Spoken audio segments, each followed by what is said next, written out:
Hello everybody, welcome to Friday night dorf and chill. Pom Pom and Tibago are discovering the frantic animated emotes on my start screen. Welcome in everybody, so nice to see you here. I do apologise for the late start, but I was all ready to go at 8 o'clock, but my internet was not. So apologies if the stream does cut out suddenly in the next couple of hours, then it's my ISP's fault, not mine, I promise. But we seem to have internet at the moment, so hopefully things continue. Welcome in Pom Pomegranates and LT Bago and Harry and Elfie. So good to see you all. Harry, you have redeemed a daisy as your flower of the day. Elfie has an annual pearl wort. Pom Pom has a lesser celandine. That's a very seasonal flower you've redeemed there, Pom Pom. They are everywhere at the moment. And what's interesting with celandines, a lot of flowers, it'll flower at a particular time, but most of the rest of the season you'll be able to see the leaves. Celandines, the leaves start coming out in like December, January, and then it flowers, and then by May there's no trace of the plant ever existing. It's completely died back into the soil. So you've got to get out early in the season if you want to record them, is what I've found as a botanist. LT Bago has a pig nut. Hello Ophelia, welcome in. You have a cuckoo flower. Ophelia, that's my favourite flower out of all of them, I think. Possibly second favourite after harebell, but definitely it's up there. It's one of my favourites. Thank you so much for dropping by. Ophelia, of course, another dorf enthusiast, has just done a dorf stream of her own. Made some good progress today, I believe. Up to 180,000 points now, which is very good. I should do a shout out, I think. Need to look out for my fellow dorf enthusiasts, of course. So if it's a game that appeals to you, then do make sure to give Ophelia a follow. Ophelia has redeemed blow height and show outfit. I will happily do both of those things. As LT Bago points out, the alerts are completely broken. Yes. It claims it's playing the blow high alert, but it clearly isn't playing the blow high alert. I have an alert box in my scene. Like right where my face is, there should be alerts there. Oh, interesting.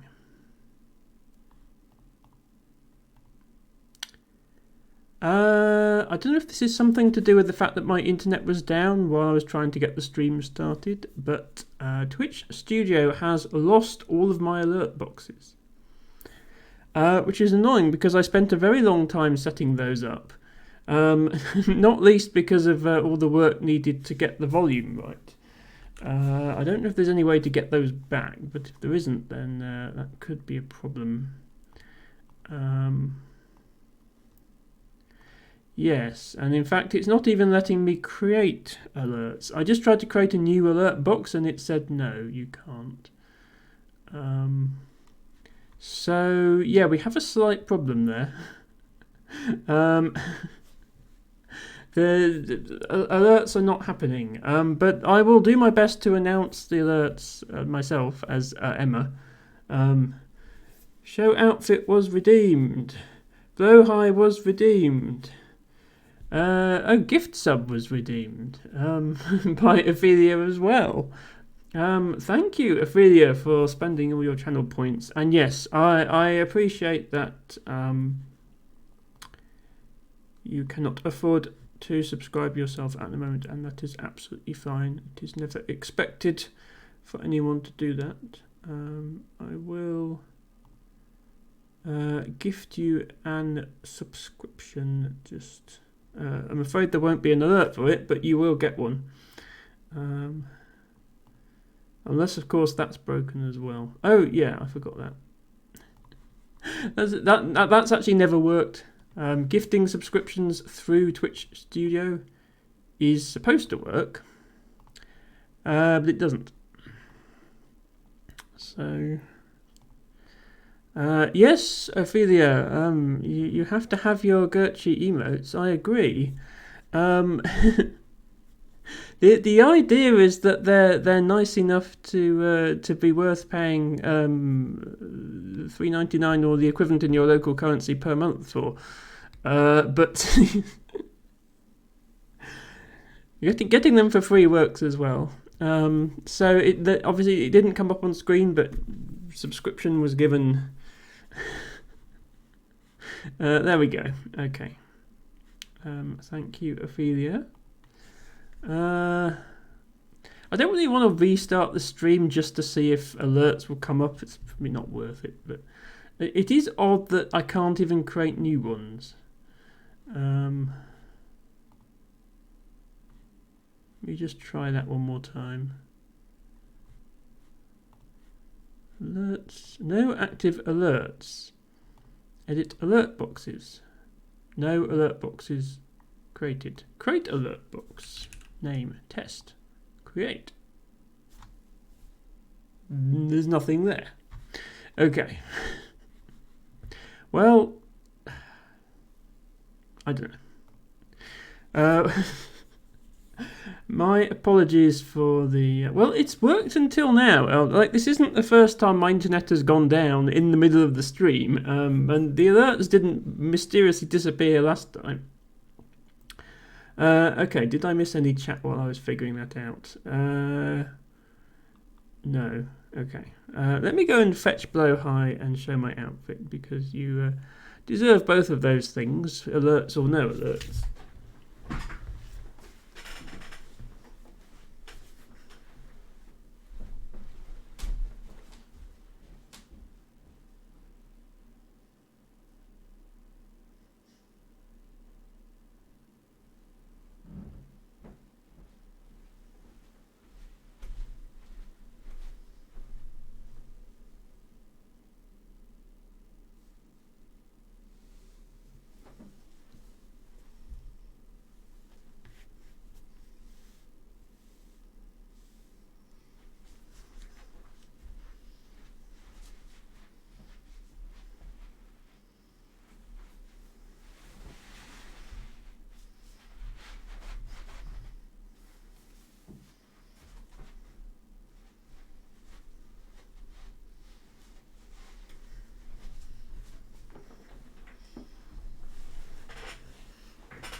This is Blow High. He is soft and cuddly, and we love him.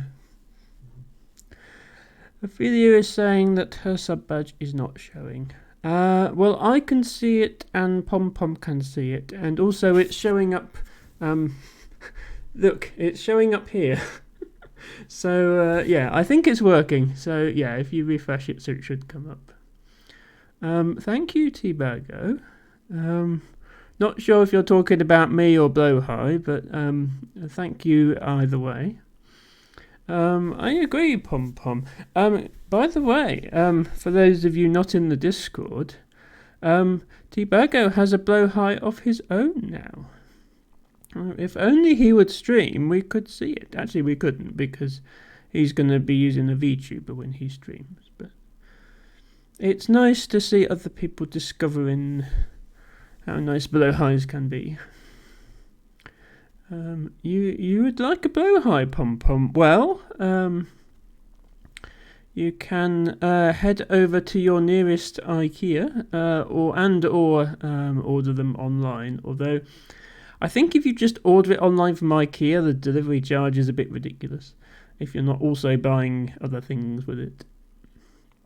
I believe T-Bago's is a rescue blowhigh obtained through eBay, so that's also an option for those on a budget.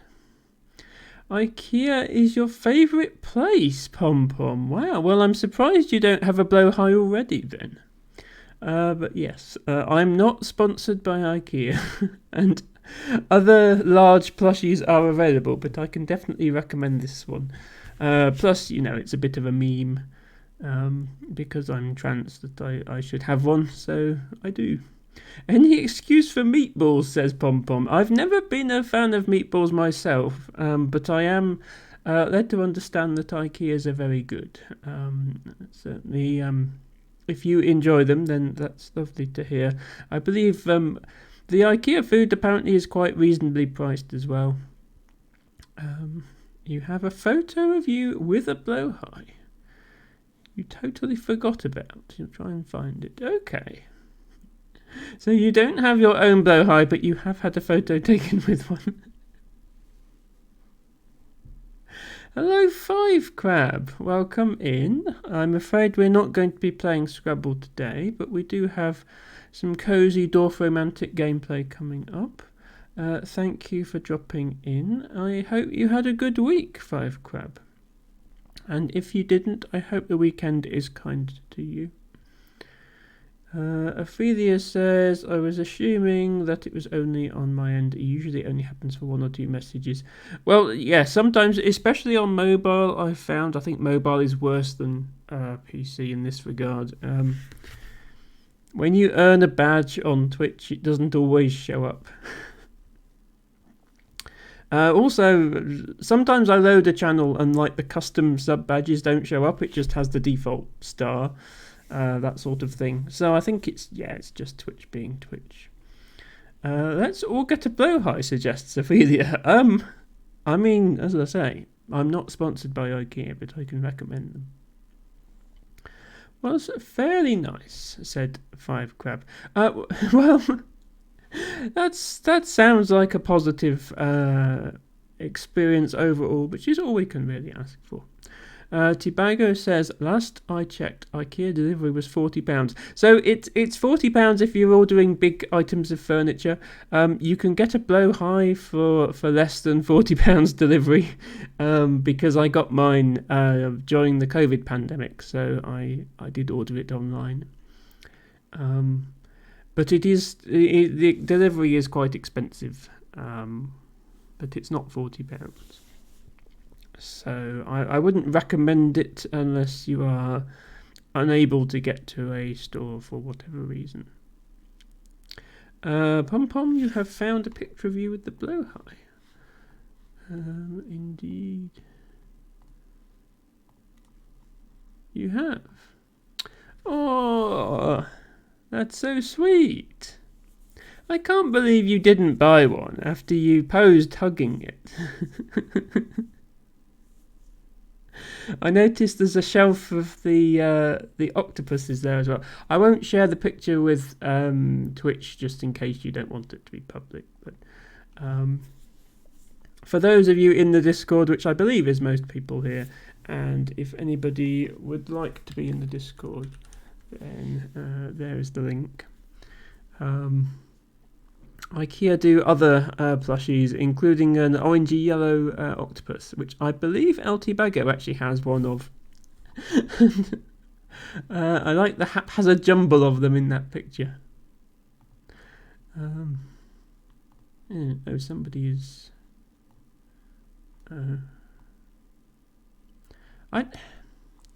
You know how we used to get people in Twitch streams all the time trying to advertise. Like artists trying to advertise emotes and badges and stuff. That doesn't really happen to me anymore. Like, I can't remember the last time we actually had one in the chat here. But what I do get is artists spamming me on Discord. Not in my Discord, but via DM. And I wonder, maybe they've sort of moved away from Twitch and onto Discord because it's so easy to get its accounts banned from Twitch. Pom Pom says, I should have. I believe I didn't have the money at the time. Oh, well, you know. money is difficult for people sometimes, and I know that includes many of my viewers. So it's a blowhigh is not is not an essential item, but yes, much the same way as I don't expect anybody to subscribe or donate in other ways unless they have the means to. I don't expect anyone to buy a blowhigh. And if if there was some way I could distribute sharks to all my viewers, then I probably would, but that would be difficult. You also have a picture of you and the octopus. I'm not kidding about loving IKEA. Well, clearly. I mean, most people think of it as a furniture store, but Pom Pom here thinks of it as a plushie and meatball store. Yes, Teabago. Well, Pom Pom, that might be an option. Adopting some eBay rescue plushies. Just make sure you wash them thoroughly when you get them, as Teabago discovered. Ophelia says, I still see them here once in a while, usually new or rare streams. I don't think they go for regular streamers as much, which makes sense since those are potentially easier target.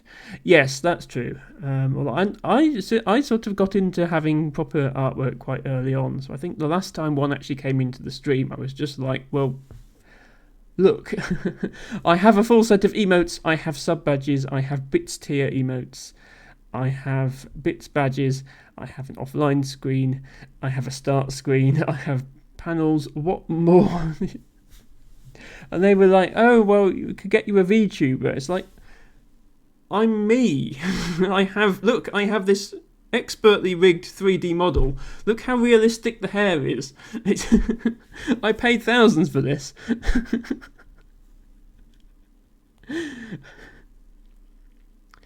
Five Crab asks, didn't IKEA have some scandal where they put horse meat in the meatballs? I mean, possibly.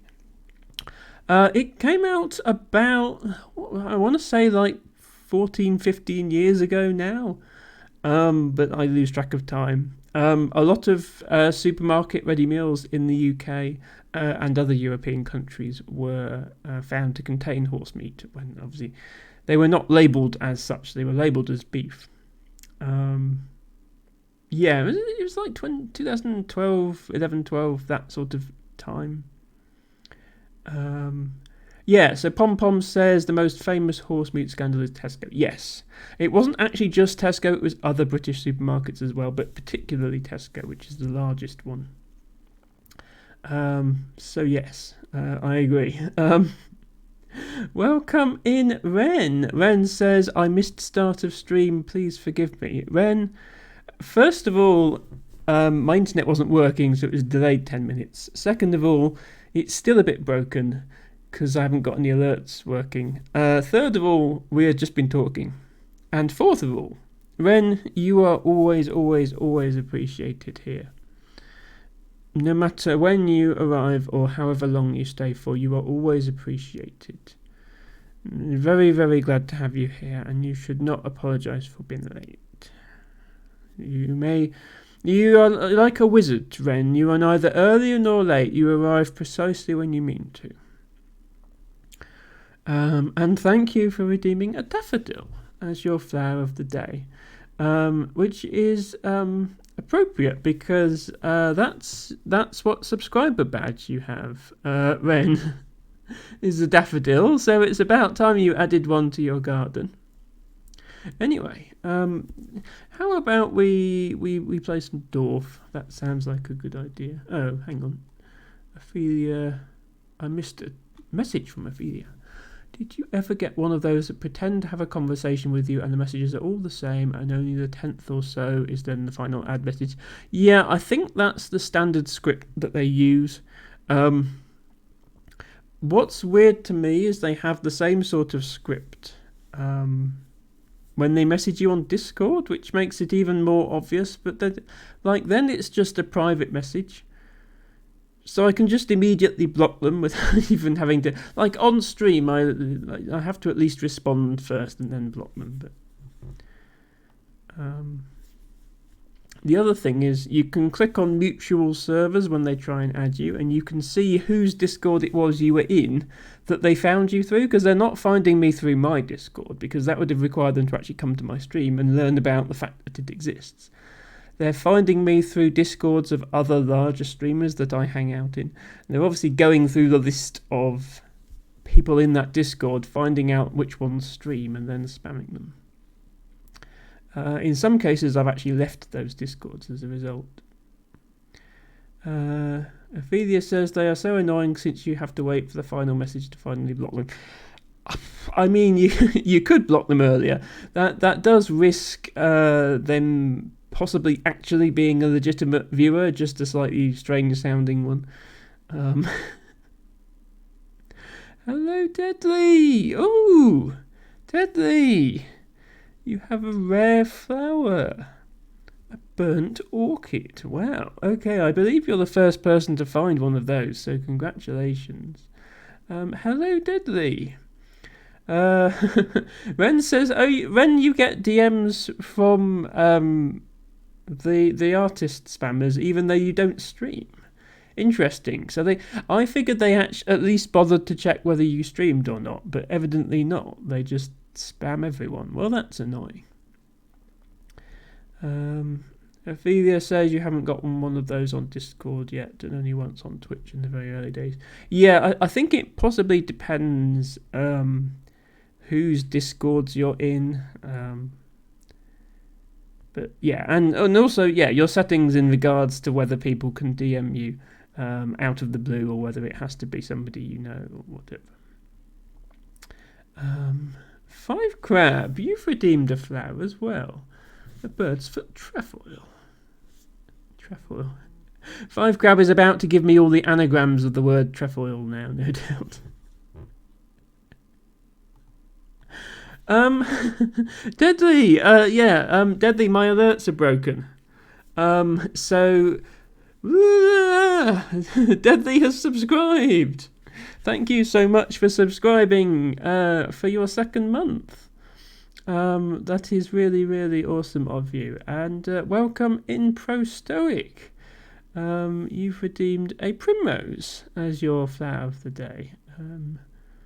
Thank you, Pro Stoic, for being cute. Apologies that my alerts are not working, but blah blah blah. Pro Stoic redeemed. I am cute. Please keep your filthy paws off of the lovely blowhigh, if you don't mind. It is a condition of participation in my content that you do not consume any part of the blowhigh. I'm sure some of my viewers would be horrified to learn of Pro Stoic's antics, especially Pom Pom, who has literally just posted a photo to my Discord of her cuddling a blowhigh, so she clearly has the same feelings as me about these things. You come here in peace, but now I'm here for the shark. Listen, Pro Stoic, I know your game, I know what you're up to here. And I'm not letting you have blowhigh. Blowhigh is mine. Yes, look, see? I'm not the only person here who is a lover of blowhighs. I don't know if... Yeah, you're not actually in my Discord, are you, Stoic? I mean, obviously up to you if you want to be, but let me just quickly drop the Discord link again. There we go. All this bonding over all this time was just a ploy to get to your shark. Yeah, well, that's what I feared, Stoic. Let me also, as a slight apology, let me shout out Pro Stoic. There we go. Pro Stoic is a streamer. Honestly, a very, very nice streamer to watch. Completely different vibe to me. Not like cozy dwarfing like me. Much more high energy dopamine producing content. But yeah, when he's not threatening to eat your plushies, he's actually quite nice, and you should probably follow him. Yes, see, Tibago agrees with me in that regard. Anyway, well, yeah, that's. Don't worry, Pom Pom. I will let people. I'll leave it in the Discord and let people who want to view the Discord can view it on the Discord. We have been blabbering for over half an hour now, and we really should get the stream started because we are on our quest to 1 million points in Dorf Romantic, and we're not going to get there by sitting around talking now, are we? So last stream we made it to 867,000, which was pretty good, but yeah, I've set myself a goal of 20,000-ish points per stream, which means give or take we have about 7 more streams to do. Which means it's going to be early May by the time we get there. And early May is about when the evenings get light enough that I will want to be out Friday evenings doing fieldwork. So my plans over the summer are to stop having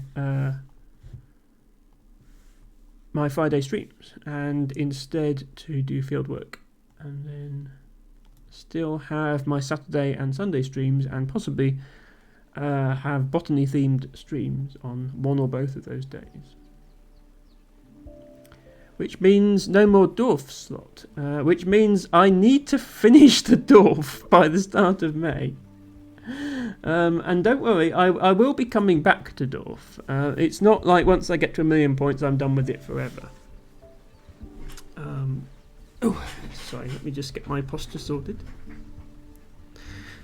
My plans once I get to 1 million points are I will do at least one Dorf stream or part Dorf stream per month to check out the monthly challenge. But I won't do it every week. I'll sort of find different games to play as well. But for now, I'll come back to the giant Dorf.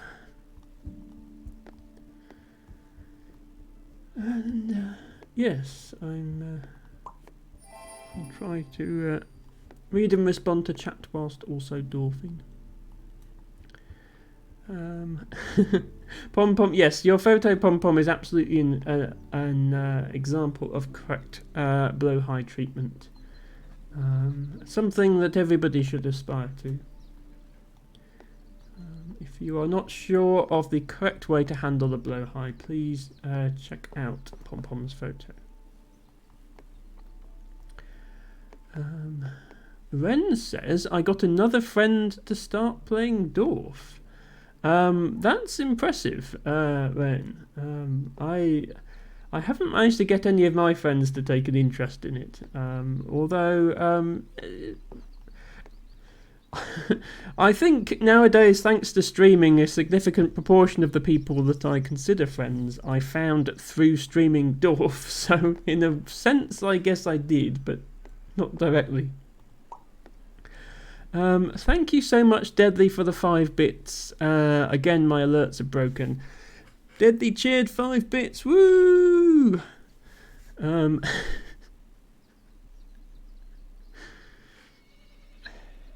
It's, yeah.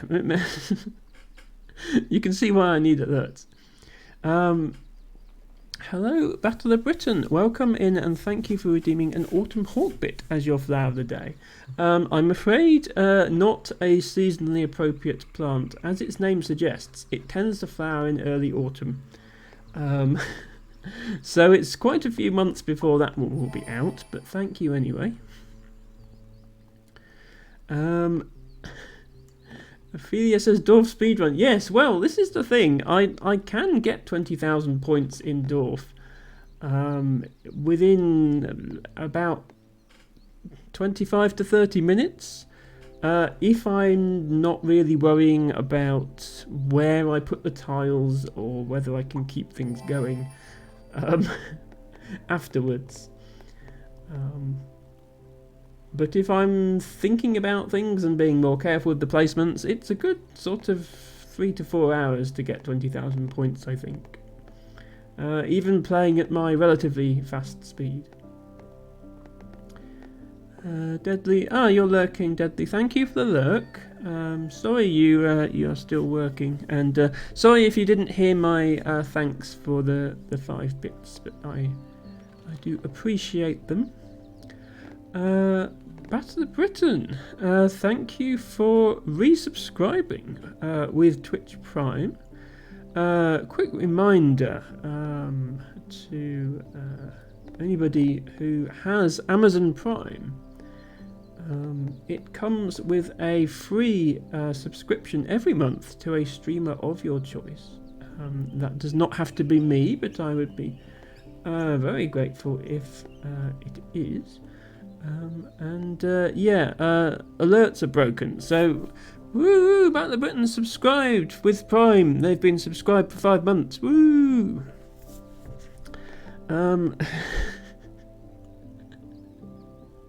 Welcome in, Matcha Catcher. Thank you for redeeming a flower of the day. You have an early purple orchid. Definitely a bit of an orchid theme going today, I think. So early purples will actually be out soon. I might even be able to get a photo of one on stream soon. I'll also start posting flower of the day in the Discord again within the next few weeks. I can't find anywhere for this tile, so I'm just going to start a new row, I think. Let me just... There we go. Debago says the M alerts are cute. I think I prefer the normal alerts. It's just frustrating. Twitch Studio has somehow deleted all my alerts, which I spent a lot of time setting up and getting the volume right on them and everything like that. So it's really rather frustrating that it's deleted them. So I don't know, I'll have to look off stream if there's any way to recover them, and if not, I'm going to have to sit down and program them all in again. I will try and have that done for tomorrow's stream at least.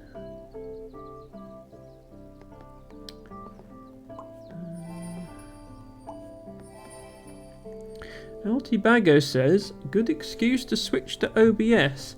Well, Tibago, does OBS have built-in alerts like Twitch does? Or is it something that takes more effort to set up? Because I can't promise I'll have OBS ready for tomorrow's stream, certainly.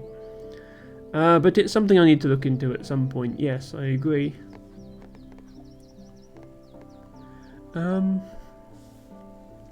Hello, Izzy the Penguin. Welcome in. I hope you had a good week, Izzy. And if not, I hope the weekend is kind to you. Thank you for redeeming your flower of the day. And you have a Scarlet Pimpernel. That's one that I have an emote for. Here is the Scarlet Pimpernel. Izzy says, still not around, still in America, still need flowers. Well, everybody needs flowers at all times, of course. Ophelia says you need to add a source like Twitch or Stream Elements /labs. Yeah, that's it. That was what I thought, Ophelia. And well, the thing then is, of course, if I use Twitch as my alert source within OBS, and then Twitch goes and loses my alerts again, then I'm really no better off. In that, I mean, I realise OBS can do a load of other things, but in that specific case, it doesn't actually help. I'll try and sort something out at some point. But yeah, one reason that I do want to continue using Twitch alerts is you get 2 bonus emote slots if you use Twitch alerts. So if I stopped using them, I'd have to get rid of 2 of my emotes, which would be a shame. Ophelia says alerts are not that important. I agree, Ophelia, but I do like having them. I like that people are recognised when they cheer bits and subscribe and do their redeems and stuff. And I'm ideally I would be more on the ball and I would immediately acknowledge when people do these things, but I don't always manage that. So it's nice to have. As a software developer, I can recognise when it's good to have a program do things for you, and this is one of those cases, I think. Ophelia says, "Do you think they were deleted somehow?" I don't know. Twitch Studio seems to think they've been deleted. It denies all knowledge of them. But I will check tomorrow, and if they're not there, I'll program them all back in again. Ophelia says, "Don't worry about it so much. It is only one stream." Yes, you are quite right, Ophelia. I'm just apologising to my viewers for the degraded viewing experience.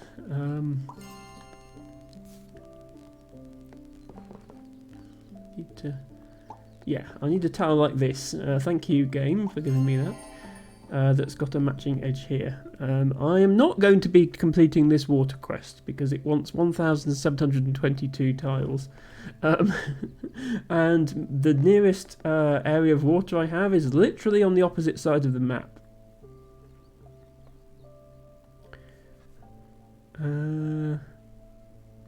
LT Bargo says you can use a couple of the Twitch alerts for things that Stream Alerts doesn't cover, like goals, to get the extra emotes. That is true. Yes, so you can have multiple alert sources. When I get to the point where I've got like custom alert designs and all that sort of thing, I'll probably look into that in more detail. Obviously, at the moment, while I'm just relying on Twitch's built-in alerts, it's good to have a consistent look and feel to the alerts, which means I want them all to come from the same place. But yes, that is a good point. I could just have one thing set up that almost never gets redeemed. I think as long as you use the alert at least once every 90 days or something like that, then you get to keep the emote slots. And that's the main reason I'm doing it is, you know, who could say no to extra emote slots?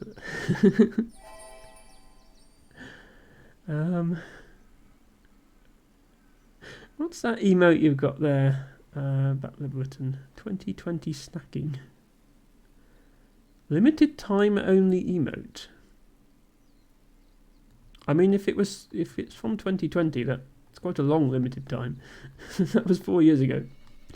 I don't know. I still don't really understand how the limited time emotes work. I know you get most of them from hype trains.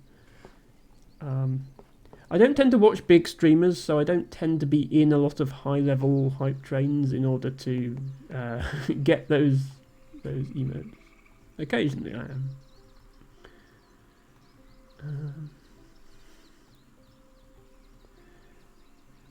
Oh, you got it from the hype train in this channel. Okay. That's interesting then. So they're still giving out the 2020 emotes in hype trains. I guess when they say limited time, they mean until we bother to think up some more emotes.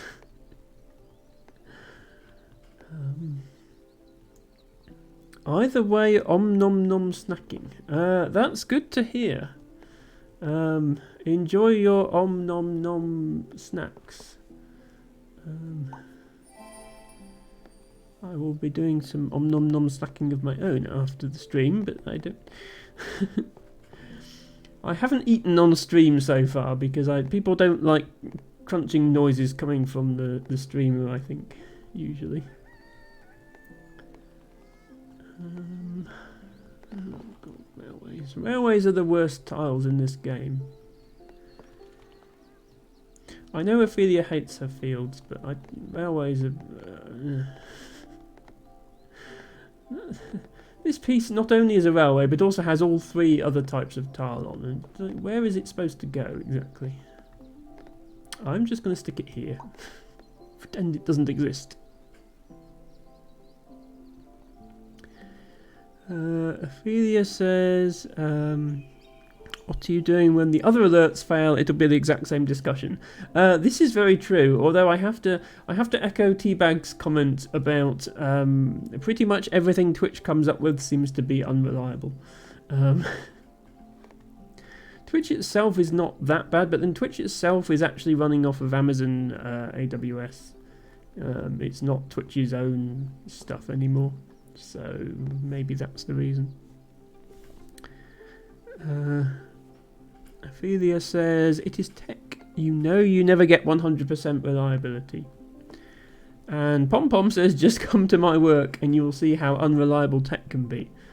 Do you work as a software developer, Pom Pom? Or are you just unfortunate enough to be working with an unreliable IT system of some sort? I will say that I try to make the programs that I write as reliable as possible. But yeah, they still fail. Typically the stuff I write is like back-end batch processing, and it tends to fail for one of two reasons. The most common reason is simply the machine it's supposed to be running on is off because somebody powered it off without checking, or somebody rebooted it to install updates and then didn't restart the services when it came back up, or something stupid like that.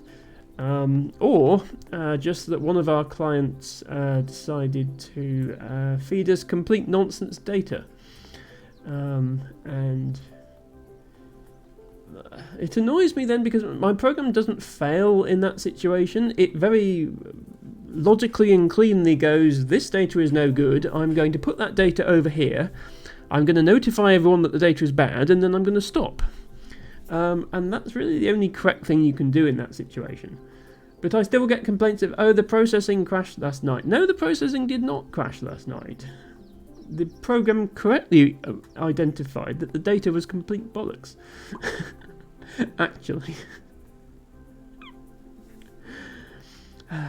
Pom Pom, my commiserations, Pom.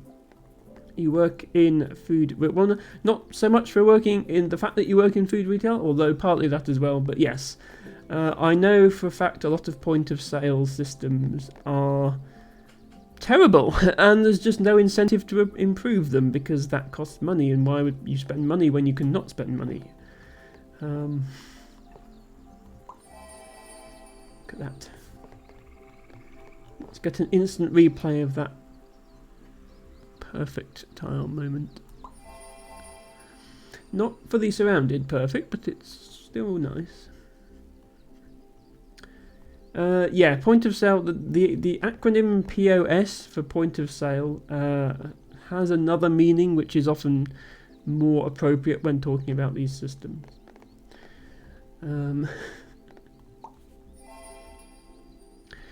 Battler Britain says Emma is 100% reliable programmer. That is not true. And my viewers know that, Battler Britain, because some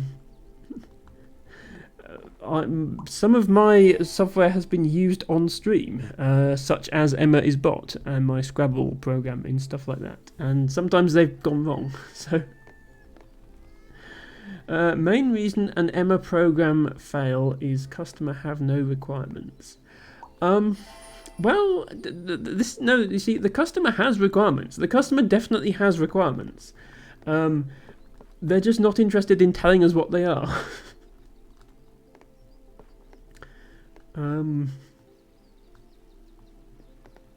I sometimes have to engage in a sort of, well, there's two options.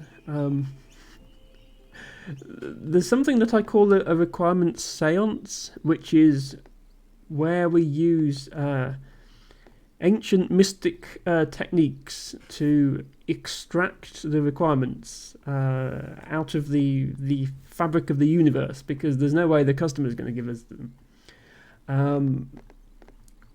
and there's another technique which I call requirements archaeology, which is where you go digging through years and years of accumulated stuff to try and figure out why something is the way it is, because often it doesn't need to be. And it just turns out that 11 years ago somebody decided to do it that way and nobody's questioned it since. I was actually doing a bit of requirements archaeology this morning, because people were telling me to remove something from a program that isn't in that program. But I can't really just say, okay, I've removed it, look, it's not there. I've got to go back and figure out what is it they actually want removed. But they've mistakenly asked for something else. And then I've got to figure out how to remove that thing. So I've got a significant amount of work to do just to find out what it is I'm supposed to be doing.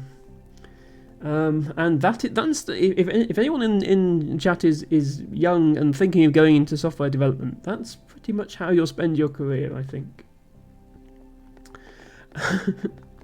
5grab says, sounds like you did a good job removing it. No, 5grab, this is a program I've been maintaining for many years, and I know for a fact it was never in there. They've mixed up the system with something else, and they actually want something removed from that system.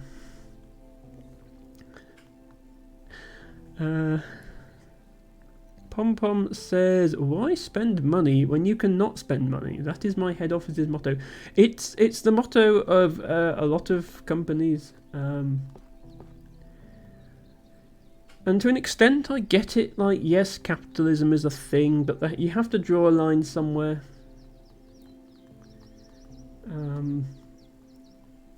And I think a lot of large organisations fail to draw the line well before they should. For example, Amazon.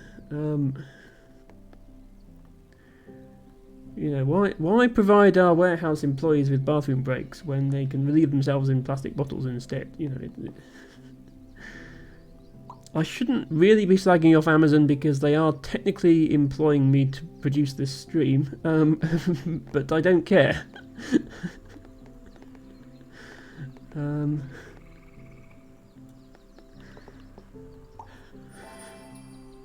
Harry says, I don't use computers or anything electronic except for clocking in out at work. Considering what I work for, I think that is a blessing.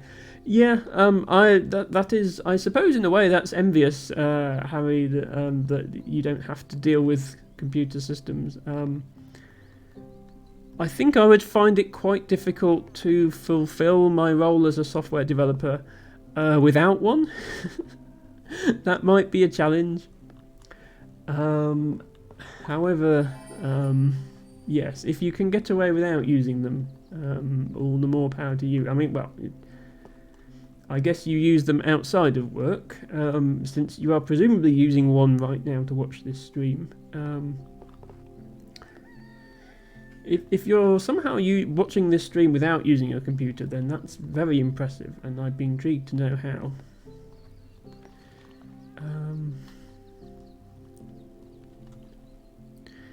Harry, Pom says, I'm the opposite, Harry. Stuff that can be easily done without tech must be done on our handsets. Yeah,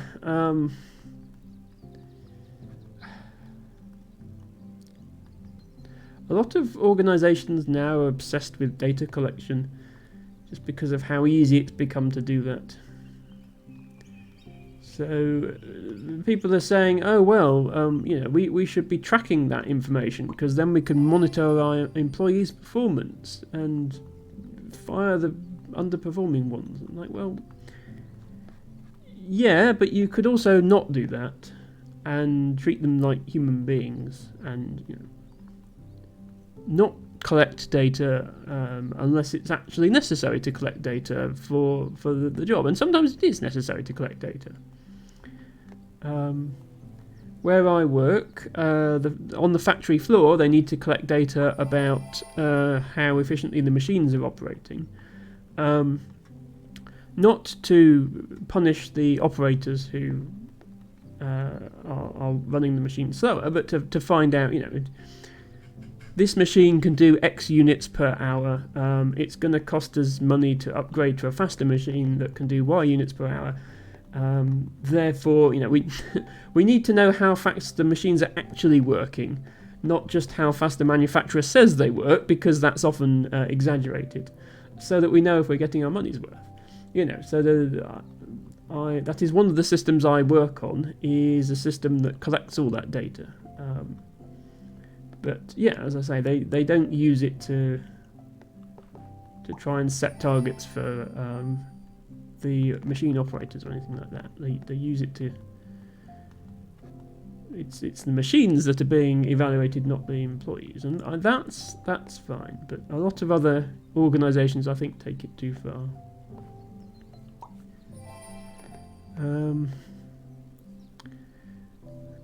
The Britain says requirements archaeology sounds like the 6th Indiana Jones film. Well, they sort of ran out of ideas for Indiana Jones films, didn't they? So yeah, that does sound possible, actually.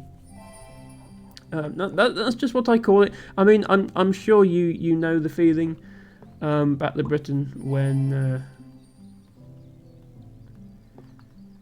you're trying to figure out why something is the way it is, and it turns out that 6 years ago somebody decided it had to be that way, and since then nobody's dared question it, because that's what the system's doing, therefore clearly that's what needs to be done. And it turns out to be completely useless.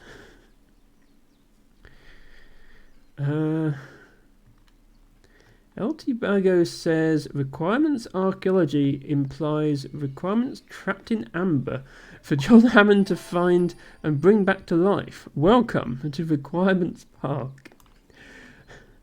I mean, that film was actually really ahead of its time in terms of portraying IT.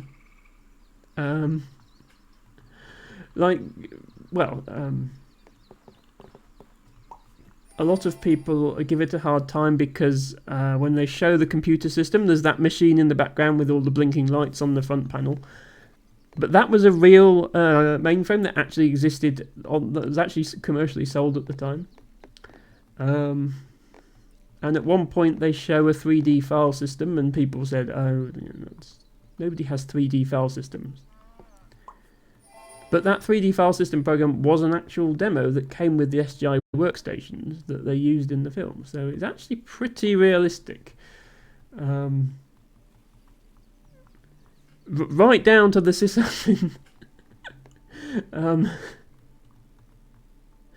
the shenanigans. I mean, it's been out long enough, I won't spoil it, but yeah. Right down to the shenanigans that ensued with the sysadmin.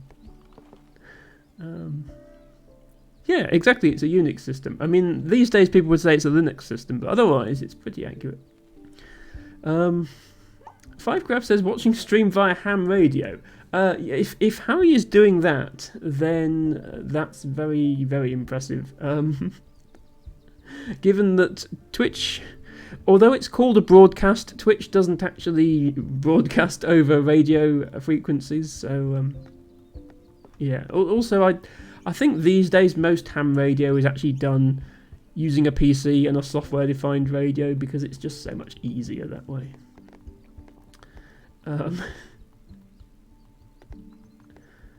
But yes, maybe Harry is watching by ham radio.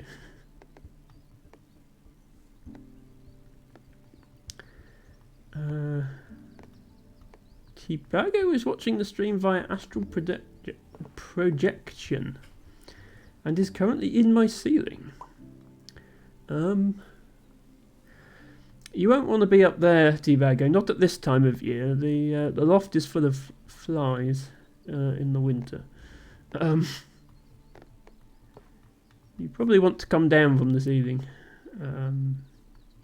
Watch it via more conventional means.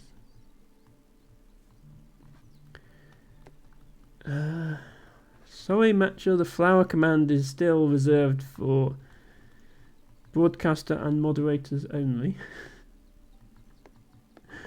That's we were talking earlier about reliability of various services like Twitch Studio and so on. One of the reasons I wrote my own bot is it is quite good to be in control of that sort of thing. Like if Nightbot happens to be down for some reason, like it's nice to think, okay, the only the only person I have to blame if it's down is me because I wrote everything. So in a way, I think there's an appeal to that. Even if realistically, my software is going to be less reliable than Nightbot because that's a proper product, if you will. But I still think it's nice to do your own stuff sometimes. 5 Grab says, how will the machines feel about that when the robot uprising happens? Yeah, I don't think there is going to be a robot uprising. I think when AI takes over, it will be... The AI won't, it won't be robots, it will be something like ChatGPT that just, takes over the internet from the comfort of a web browser or whatever, rather than...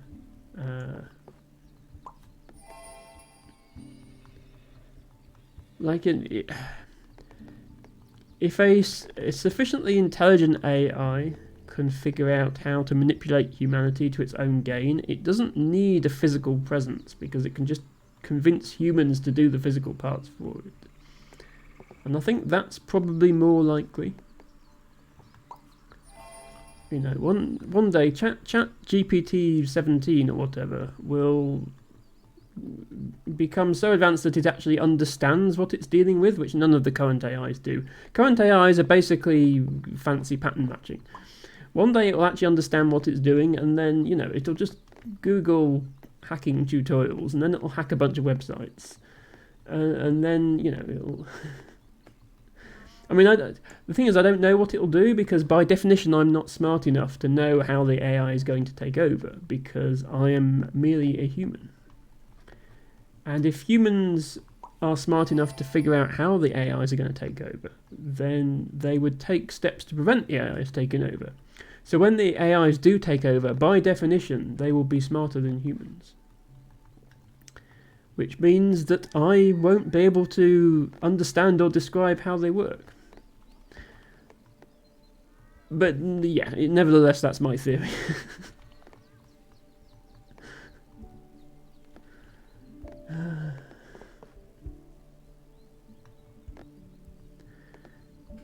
Dustin Dude, first of all, welcome in. Hope you're having a good week. Let me give a shout out to Dustin Dude. I did enjoy your stream the other day. He was playing a game called Q Remastered, which is one of these physics games where you have to get a ball to land in a certain place. But he's actually really good at it. He's completed hundreds and hundreds of levels on there. And yeah, Dustin, currently studying final year of your course, and you're considering making a panagram to put on your graduation cap. That does sound intriguing, Dustin. You'll have to show us or what that looks like when it's done, because that sounds awesome. Debago says AI will easily take over due to a superior number of fingers.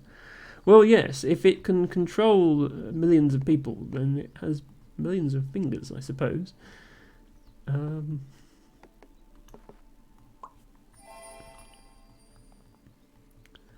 But yes, I don't think we have to worry about a machine uprising in our lifetimes. It's simply not going to happen. AI tools are overhyped. We should be celebrating the fact that we've finally figured out how to automate away menial menial jobs, and we should transition to an economy that doesn't require everybody to be working at all times and that sort of thing. Right? We should be celebrating this fact. Yay, we don't have to do boring admin work anymore. We can have, bureaucracy doesn't have to be a problem because nobody actually has to do the filling in of forms. The AI can do all that for us. We should be celebrating. But yeah, it's massively overhyped. The GPT tools don't understand what they're doing. It's basically Google, but like fancier. It's just pattern matching. It's given this response, here is the most likely continuation of that response, and that's all it is. It just turns out if you scale that up to the size of the internet, it's actually quite impressive in its capabilities. But it's not thinking. It can't have original thoughts. ChatGPT is never going to do something that hasn't been done before by a human, because the whole point is it's trying to match a data set created by humans as closely as possible. And the other problem with the way that these AIs learn, the things like ChatGPT, the problem with the way they learn, ChatGPT was trained on a massive data set that was basically the internet. I mean, it's more complicated than that, but basically they had it read the entire internet and then use that as training data. Well, what happens now, now that it's been released and everybody has access to it, the internet is being filled up with AI nonsense. People are spamming AI content all over the internet. Which means it's not good training data for an AI anymore, because it would be a feedback loop. You'd be feeding the AI data it had produced in order to try and train it better, and therefore it wouldn't learn anything. So the more AI content that gets put onto the internet, the worse the internet becomes as a tool to train AIs. And I think that's actually a limiting factor. So far they've been making the AI models bigger and bigger and bigger, but there will come a point where you're modelling the whole internet, but the proportion of content on the internet that is AI generated will get bigger and bigger, and so the training data will become lower and lower quality. And I think if you go like 5 to 10 years down the road, the training models they're currently using on these AIs won't work anymore, because the internet will be so full of AI nonsense that it won't be good training data anymore. And I think the GPT models will actually get worse. That's my prediction. So we can all come back in 10 years and see if I'm right. I mean, I'm not the only person saying this, obviously, but that's my prediction. Is that the AI models will be their own downfall, if you like.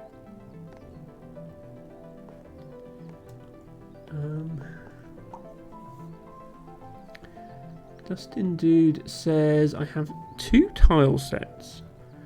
One unfinished with more antique tiles missing COA blank, TER, and one full.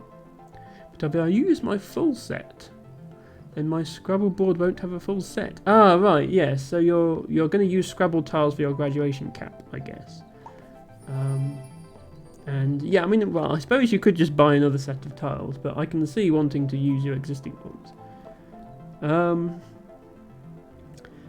Curious that it's missing COATER blank. Like, it's as if somebody played the word coaster as a bingo and was so pleased with their play that they decided to keep the tiles. It's funny that it's missing those specific tiles, but yeah,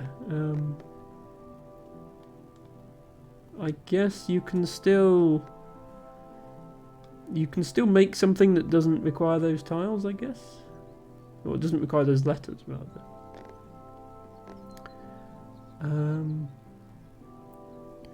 Oh, it does not having C. I can't even spell out electrical power controls. Yeah, because that's got 3 C's in it.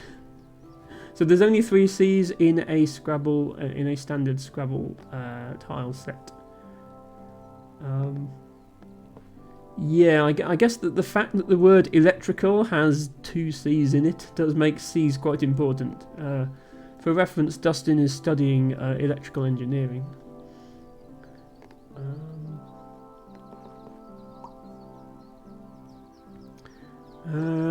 Ren says, but where will people get their mega yachts? In reference to the new economic system I'm talking about. Well, we can mega yachts can still exist. It's just I don't think any one person should own a mega yacht. Like, I feel like one mega yacht should be enough to go round for the whole of humanity.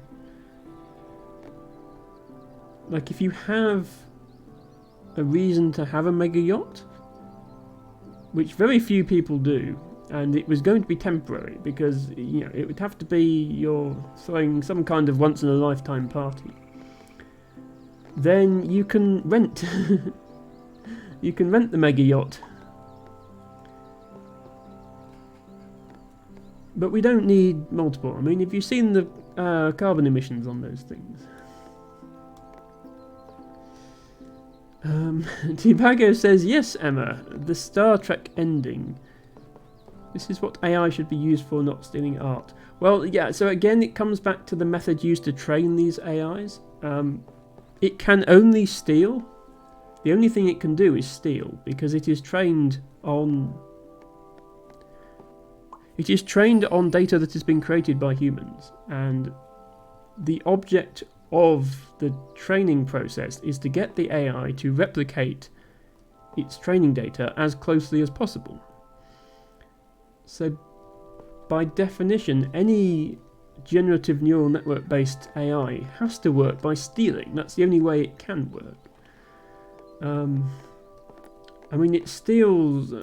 if you ask it about something that isn't art, it will steal that response as well. It's just, it's a bit harder to tell with text, because the text is going to be a mishmash of various different sources from its training data.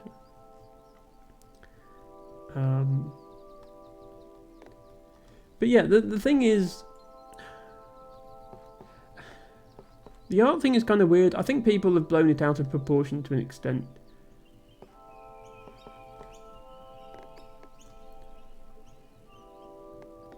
Like, there are many, many things that computers have been able to do, or machines have been able to do for decades, often better than humans, even if not better, then at least cheaper than humans. But people still demand human-made products sometimes because they prefer them, and I think that will stay the same with art. The people who go with the AI art because it's cheap, they were never going to create good art anyway, because they would have gone with the cheapest human artist they could find.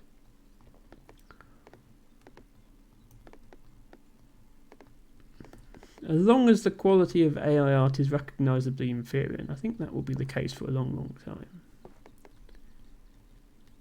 then, you know, it's like machines have been able to weave fabrics for centuries now. But, you know, there are still people who make a living hand sewing things because there's a demand for that. But it's not cost effective to make all fabrics that way, because that used to take up a huge amount of the labour force, and now those people are free to pursue other things. Once again, it comes down to needing to switch to a different economic system where we're not required to work to stay alive. Once we achieve that switch, pretty much all the concerns about AI taking over jobs evaporate. Instead, we're grateful for the AI taking over jobs. You know, if previous generations, you know, centuries past, could look back at could look at us and think, wow, they're so fortunate. They're living in an age where they don't have to work because they have AI to do everything for them. But that's not the way because of our economic system, it's framed as, no, you have to work to earn a living. You know, it doesn't matter if somebody uses AI instead of paying a human artist, if the human artist isn't reliant on working for their survival. The human artist is free to spend their life creating whatever art they want to create because they enjoy it, not having to worry about where their next paycheck comes from. Then it doesn't matter if somebody else is making art with a computer program. Like, the whole thing is only a concern because of our economic system. AI is not inherently bad. Capitalism is inherently bad. Sorry, apologies to anybody who isn't as extreme leftist as me, but this is my opinion and I will stick to it. Sort of comes with the territory of being trans. There's a pretty strong link there, as you won't be surprised to discover. Pomegranate says, I dream of being completely self-sufficient, living on a farm, growing my own food and having no concept of money. Yes, I mean... So on the one hand, yes, that's definitely something that a lot of people I think would enjoy, and maybe something to aspire to. But let me think how I can put this. Like, because this is not a jab at you by any means. It's a nice dream to have, and it's maybe even a nice reality to have. But isn't it nice to know that if your harvest fails, you can go and buy food from a supermarket? You're not just going to starve. And if you are ill, you can go and have medical care. You don't just die on your farm because you can't afford a doctor. You know, like, it's...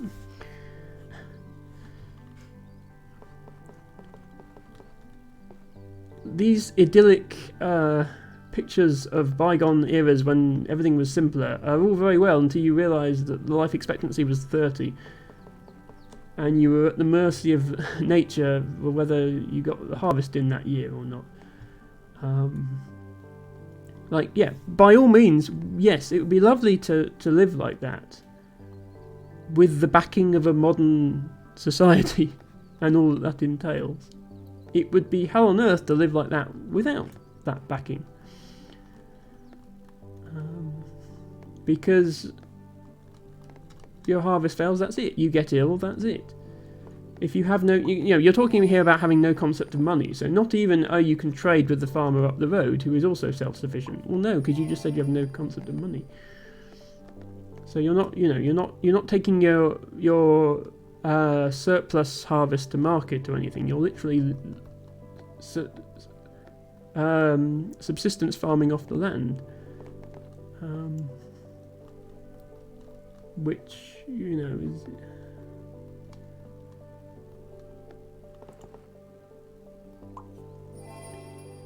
You don't realise it's a bad idea until you're already dying because you couldn't get medical care, at which point maybe you're starting to think to yourself, was this such a good idea?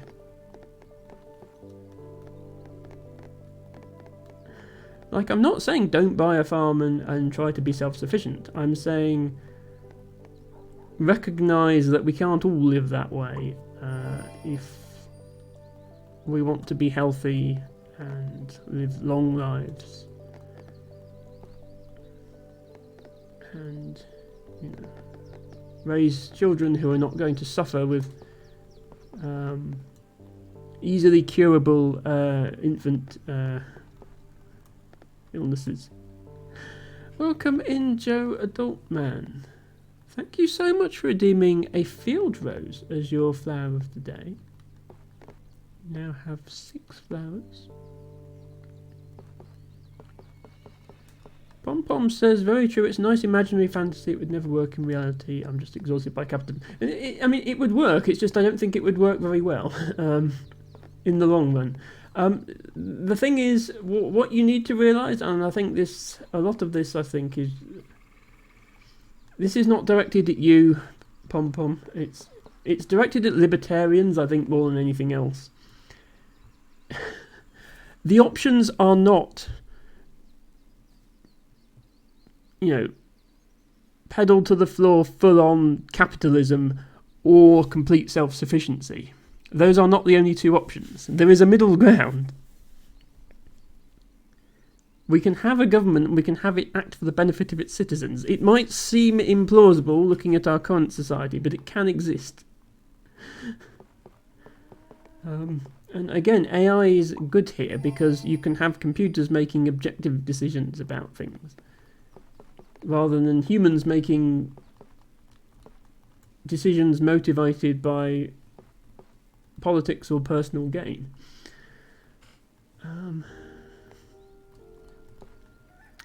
Joe Adult Man says, how goes the dorf? The dorf goes well. We started at 867,000 and we're trying to get to 880 something today.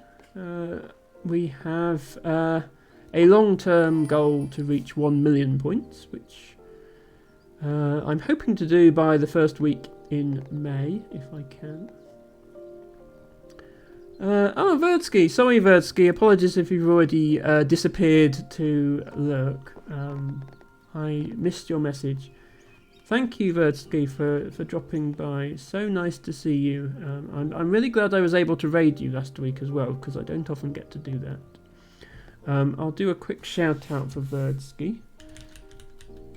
Verdsky, for anybody not already following Verdsky, she starts off each one of her streams with a crossword, which is a collaborative activity with viewers. As a word enthusiast, I've always been more of a Scrabble player, but obviously crosswords, there's a lot of overlap there, so it's always been content that's interested me. And I know there's other word game enthusiasts in chat.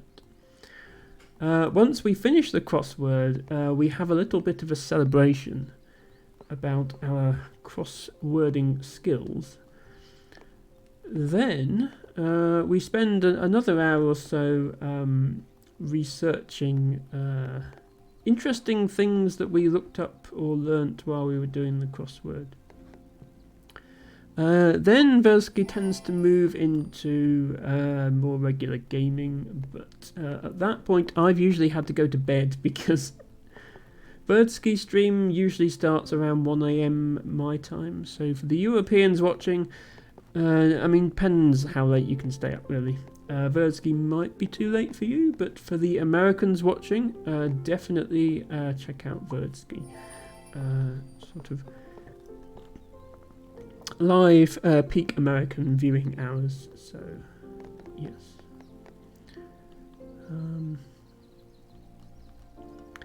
Hello, Ruby. Thank you for redeeming a woolly thistle. Woolly thistles are so nice. They really do look woolly. I mean, they're not. They're prickly, but they look woolly. I always judge flowers by how they look. Roses look lovely, and they're also prickly. So I think that's the way you have to judge these things. I hope you are well, Ruby. Hi, says Ruby. Joe Adultman said, I recently got a book at the library after judging it by its cover. Well, this is the thing. You kind of have to judge a book by its cover. Otherwise, I mean, well, the alternative is reading the whole thing first before arriving at a judgment of it, but that would sort of defeat the point. Yeah, that's literally what book covers are for, is to assist with judging the book. But also, this is the thing, you got the book at the library, so if you're getting a book at the library, you don't have to pay for it. If you don't like it, you can just return it, no harm done. So I think it's completely fine to judge library books by their cover.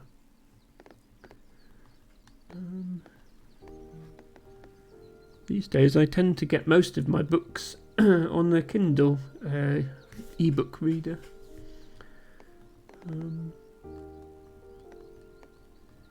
I tend not to read that much unless I'm on holiday, and when I'm on holiday it is really quite convenient to take one small ebook reader rather than a stack of 5 or 6 books. Just makes the packing a lot easier. Hello Pleblu, thank you for the shrimp check. Let me sort out my posture here. Appreciate the reminder. For those of you in chat who may or may not be exhibiting shrimp-like posture right now, this is a reminder to just consider briefly your posture and whether it needs to change. Maybe it doesn't. That's entirely up to you.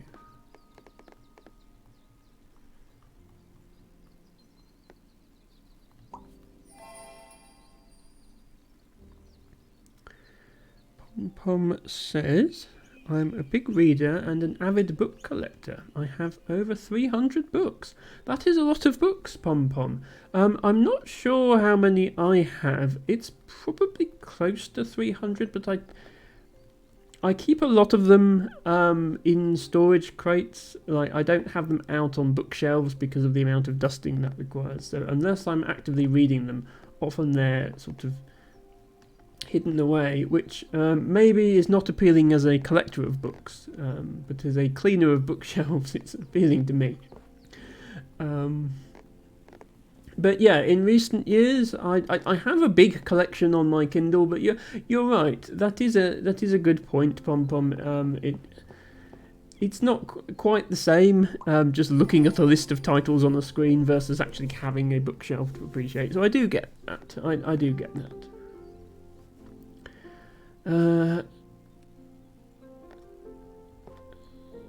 Tibago says, I don't mean to brag, but I'm the first person to make a book from onion skins. Read it and weep.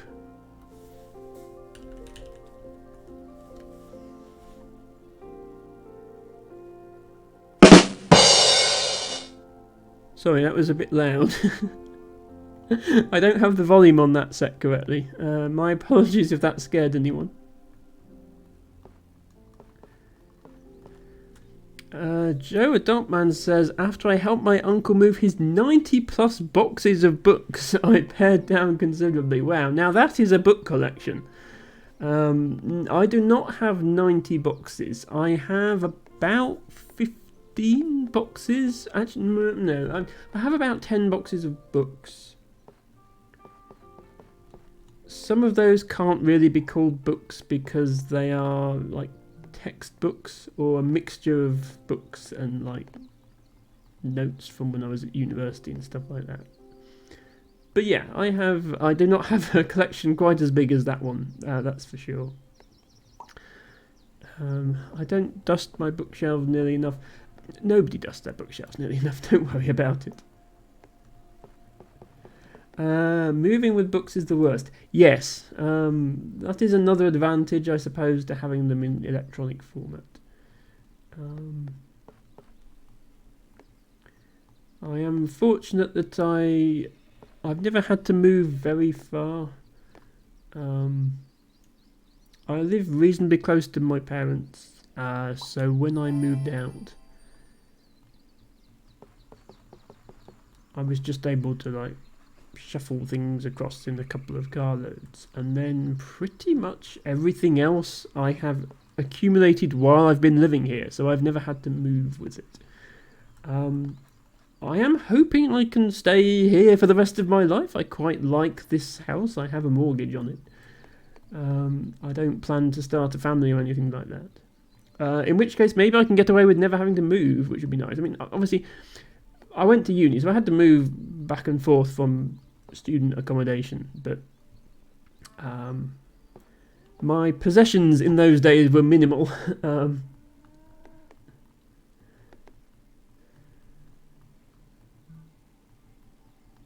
So yes, right now I'm accumulating quite a lot of stuff that I'll have to go through and trim down at some point, but only because of space constraints, not moving. Pom Pom says, I want to move, but the thought of getting my books down from the second floor flat is exhausting. Yeah, that does sound like something you want to try and rope a few friends into helping you with.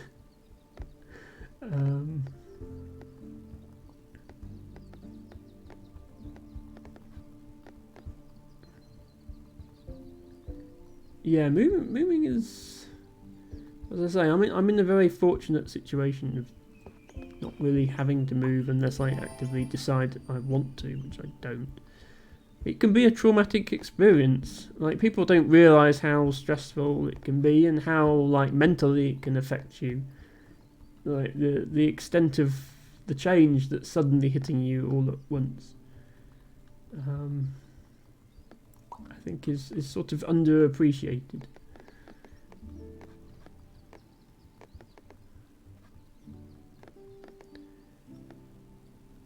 Ophelia says, I am glad I have so far always been able to get financial help to hire a moving company. Yes, I also own a lot of books. Yes, Ophelia is definitely a book enthusiast as well. I'm glad to hear you've been able to get help with moving, Ophelia. That is good. If I lived near Ophelia, I would happily come and help you move, or anyone in chat for that matter. I would happily come and help anybody move, but might be a long way to go to help Ophelia.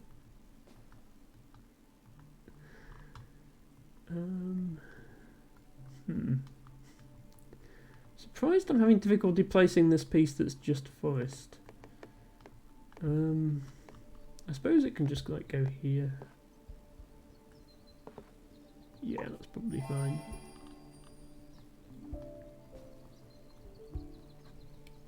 But yeah, moving companies can be expensive, so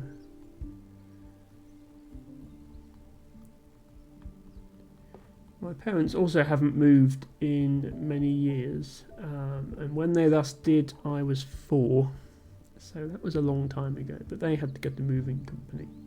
I think that was pretty pricey. Certainly at the time, anyway.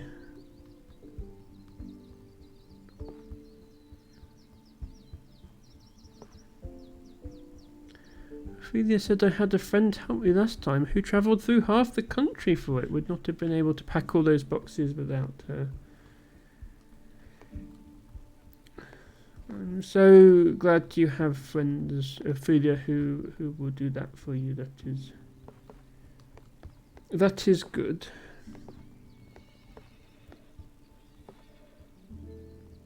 And you don't drive yourself, do you? So hopefully somebody able to help with that as well. Because of all our recent Snail Simulator gameplay, Ophelia, now I have stuck in my head this vision of you moving house like as a snail. You've actually been moving house for 3 years at this point. You're only halfway there. I've got that stuck in my head now.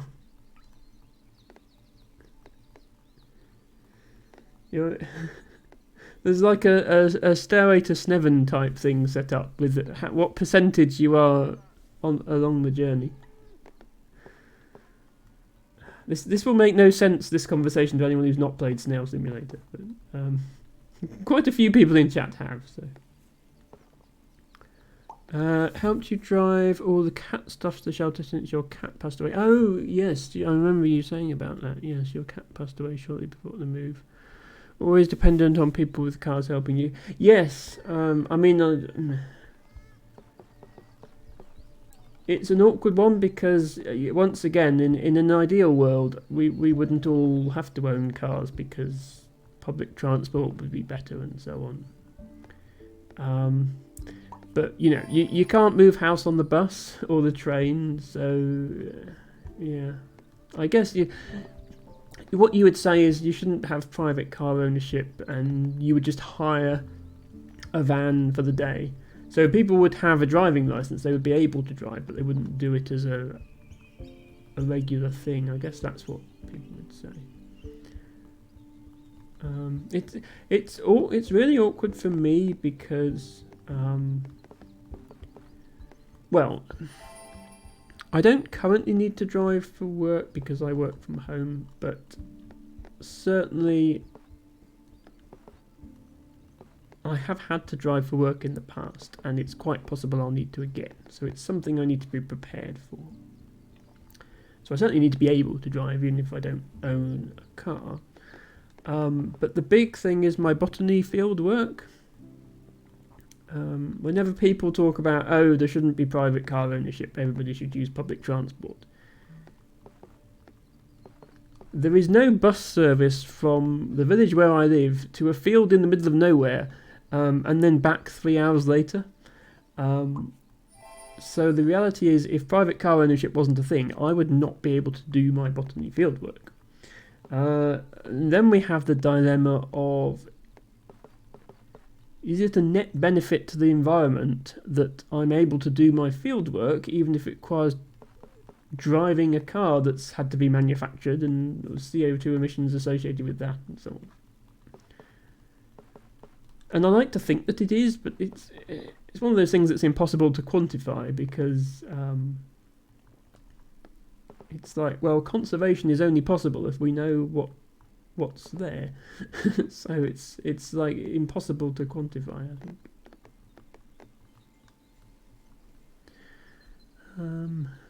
Technically, only someone with a driver's license, not a car, since that we went in. Yeah, I mean,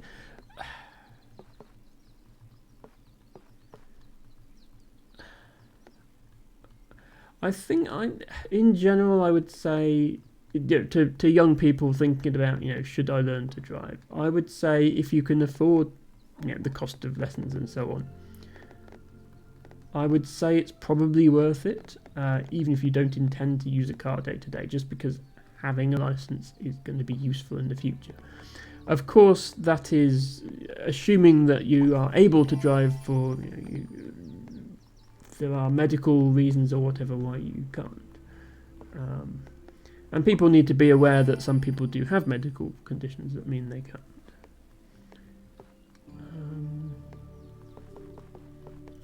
Ophelia says, I don't like the thought of driving myself. I mean, yeah, it is.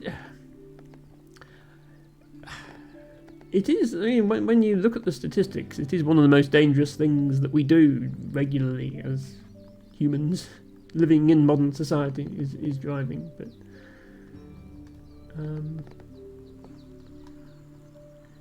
you can offset that somewhat by trying to be a better driver.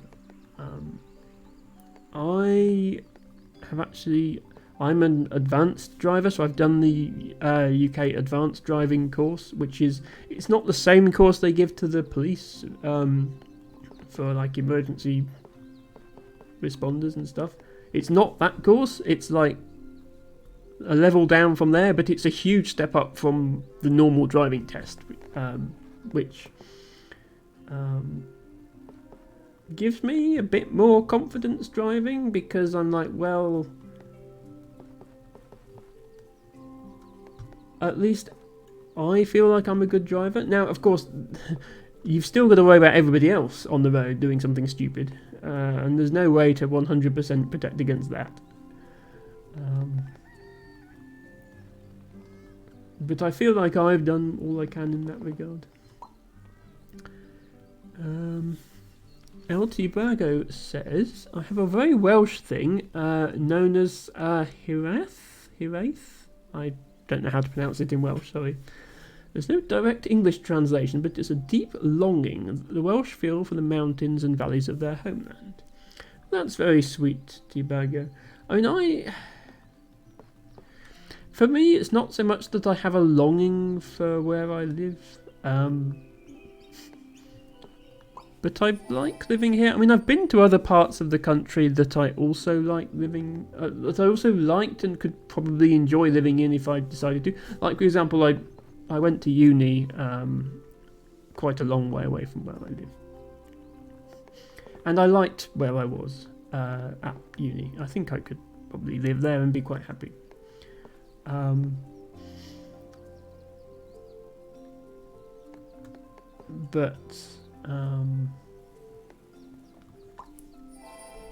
Since I'm doing this botany recording project, which is sort of very much based on where I live, I don't want to move because I would have to stop that project. I mean, yes, I could start another one and learn about the plants somewhere else, but I quite like what I'm doing here, if that's okay with everyone. So yeah, that's my current feeling at the moment.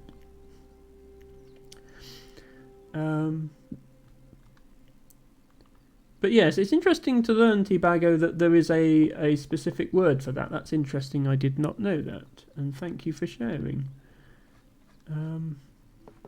Ophelia says, I will hopefully one day find a lovely cosy apartment where you feel more happy and at home. I really hope you do, Ophelia. I really hope you do.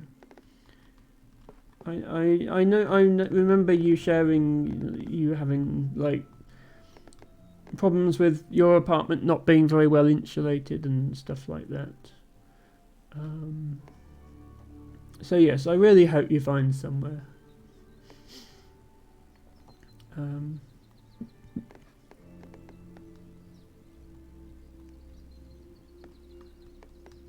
And yeah, once again, if you lived closer, then I would say, well, you know, if you ever have any problems with housing situation, you'd be welcome to stay here temporarily. Not very practical when you're in another country. But yes, I really hope you find. I just.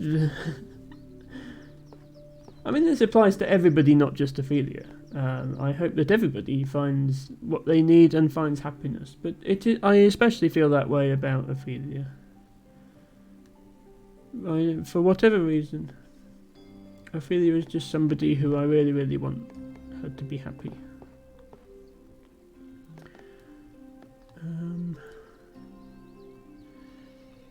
Pom Pom says, oh my god, I forgot to tell you. My work gave us all sunflower seeds and we're having a contest to see who can grow the tallest sunflower. Wow.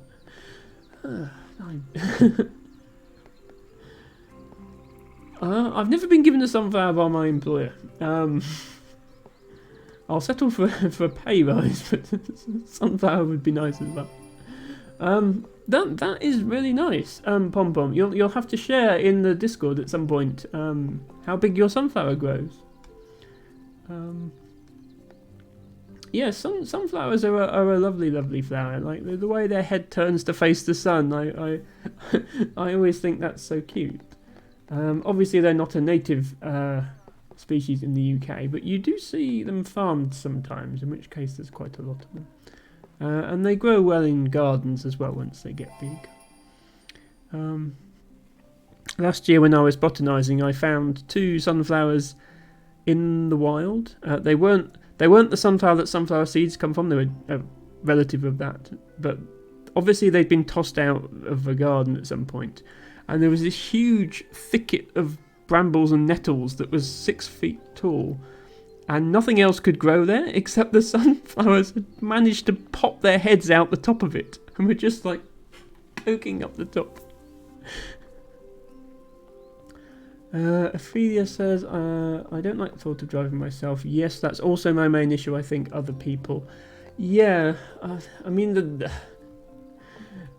not that I want to instill the fear of being in the car in Ophelia, but even being a passenger, other people are still a problem. So it's like, well, you're no worse off being a driver than being a passenger if other people are going to get be the problem. But yes, I do understand Ophelia. I understand. Public transport is statistically much safer, so there is that. We might have a Dorf moment coming up here. Hello, Otto. Welcome in. Hope you are well. Hope you had a good week. Feel free to redeem a flower of the day if you would like one. LT Pago says you could sleep on the Gertrude sofa. I mean, I have a spare room. I would not force anybody to sleep on the sofa, especially not Ophelia. Pom Pom, you are heading off to sleep now. Good night, everyone. Thank you for dropping by, Pom Pom, and thank you for all the conversation, and thank you in particular for sharing your blowhigh photo. That was lovely. Really nice to see blowhigh appreciation going on. That was very, very, very nice of you. Otto says, I've been driving a car since 1999 and never had any really dangerous situations. Once I did happen to be the first person to arrive at the scene of a car crash, though. Yes. The thing is, it's all right saying, well, I've never had a crash or whatever. But you only have to have one once. Like, just because you haven't had one yet, it's still a possibility. For me, I don't really do long distance journeys. Most of my journeys, because, as I say, currently I work from home. I might need to commute for work in the future, so I need to bear that in mind. But right now I'm just working from home. So the majority of my travel is for botany fieldwork. So, well, you've all seen the maps. There's this area of about 25-mile radius, which I live roughly in the middle of, which is North Somerset. And so all my journeys are somewhere within that. So I'm not doing long journeys. I'm not on motorways or busy highways, and I'm not travelling at rush hour, and I avoid dangerous roads because I know where the dangerous roads are around where I live, so I avoid them. But at the same time, things can still happen. I used to cycle quite a lot, and cycling is much, much more dangerous than driving.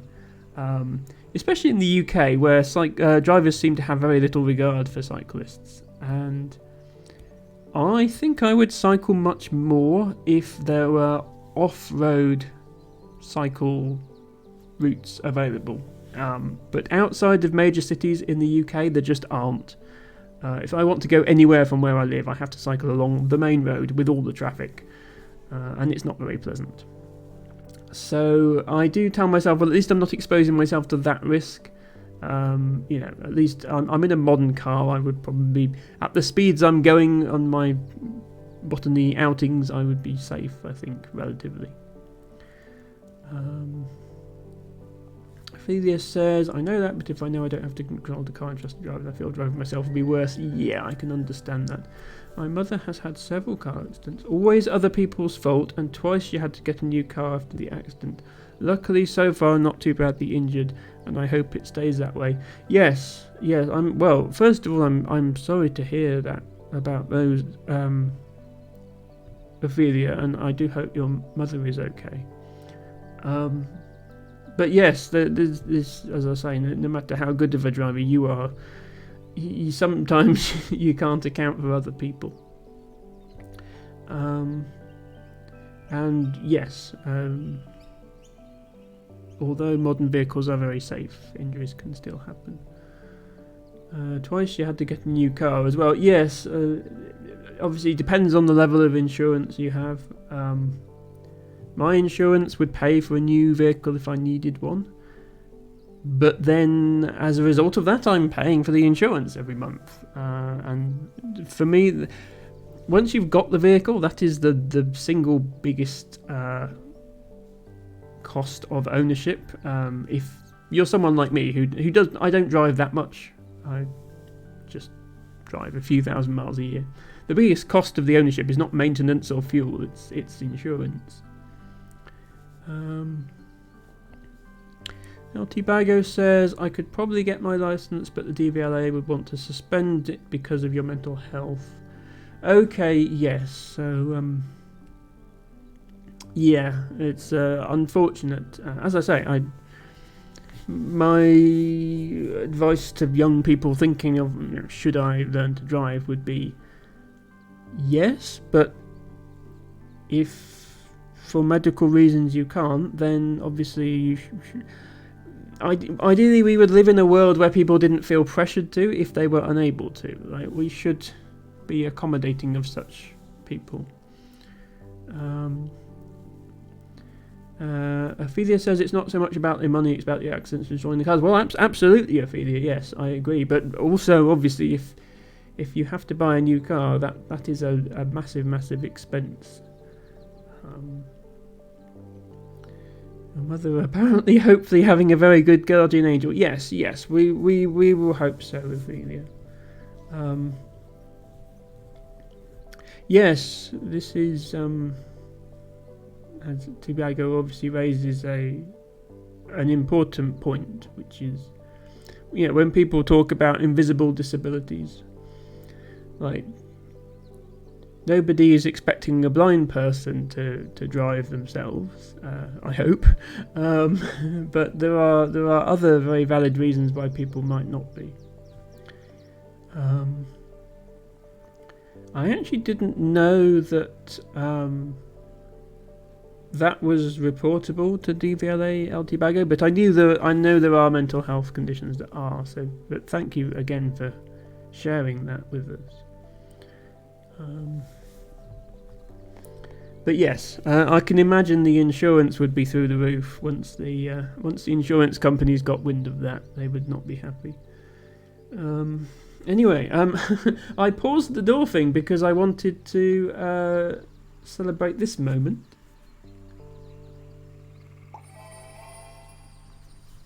A full set of 7 perfect tiles is always nice to have. It's so satisfying when they fit together like that, don't you think?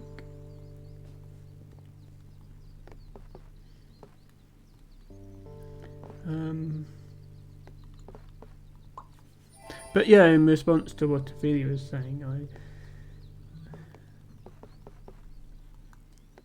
I don't think I would be able. I mean, I would still be able to do botany field work, but my ability to do so would be very, very restricted. I don't have time in the evening to cycle somewhere and cycle back, and I think cycling would put me more at risk than driving. Therefore, what's the point?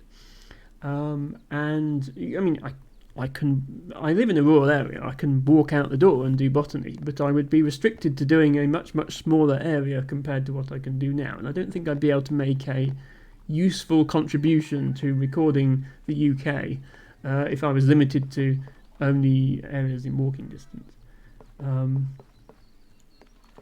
So just the nature of what I do for a hobby means that car ownership makes sense for me. But I completely understand the reservations that people have.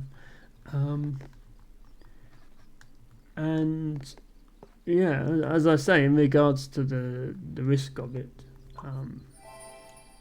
I've done my best by taking an advanced driving course, which teaches you a lot of things that it doesn't just make you better at driving, it does teach you how to be better at avoiding incidents with other drivers. For example, if you're driving past a junction and there's somebody waiting at the junction and you're worried that they might pull out of that junction without seeing you, What you do is you stare at them, you make eye contact, and you don't go. You slow down, even though you have the right of way. You slow down and you don't continue until you've made eye contact with them. Which sounds creepy, but it prevents crashes. Because you know they've seen you. And that has actually saved me before. Well, not saying I would probably have still stopped in time, but I've been approaching a side road and looking at a car and thinking, this car hasn't seen me. And then it pulled out. But I'd already started braking before the car pulled out. Whereas, obviously, if you waited till it pulled out and then hit the brakes, I think I'd probably still have stopped. But yeah, it's interesting that I'd reacted before it had even happened, because I could see they weren't looking at me. So the advanced driving course teaches you to do that sort of thing. And the exam is very, very tough and is done by a former police instructor who, will do things like ask you awkward questions about the highway code while you're trying to negotiate a roundabout and complain if you don't do it perfectly. So yeah, it is quite a high standard they hold you to. Tibago says, for sure it's very difficult to get to rural areas, even if there are bus routes along roads near where you want to go. Chances are there's no stops. Yeah, so the village I live in, it has a bus service, but they keep threatening to get rid of it because of funding or not enough people using it or whatever. There's no trains here. I mean, the UK really dropped the ball on trains because we had an amazing railway network, and then we got rid of it all in favour of building more roads. So my village used to have a train station, but it closed 70 years ago and is never going to open again because the entire rail network is gone now. So yeah, there's really not many options in rural areas. Cities are better, but even then it's like, well, London public transport is good. Then London gets all the attention, and other cities, especially northern cities, get neglected. So even then, you can be living in a city and not have many transport options in some parts of the UK. This quest is not happening. Otto says, I live in a rural area and need a car for my work, but also for other things. Public transport is basically non-existent here. Yeah, it sounds like you're in an even worse situation than me, Otto. It's unfortunate, because there's a lot of positives about living where I do. And I do like it on the whole.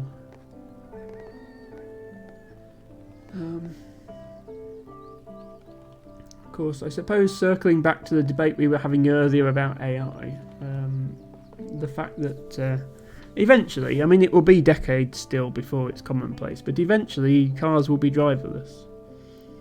And I think people will still have to know how to operate one in an emergency, so you will still need to pass a driving test and hold a license. But the important thing is, once the majority of cars are driverless, that will significantly reduce the number of incidents due to human error, which will make driving much safer. So will hopefully be more reassuring for people like Ophelia to think that there's a computer in control of the car, not a human, because, you know, okay, the AI drivers will also not be perfect, but they won't drink drive, they won't be looking at their phone, they can react within a few milliseconds instead of human reaction speeds.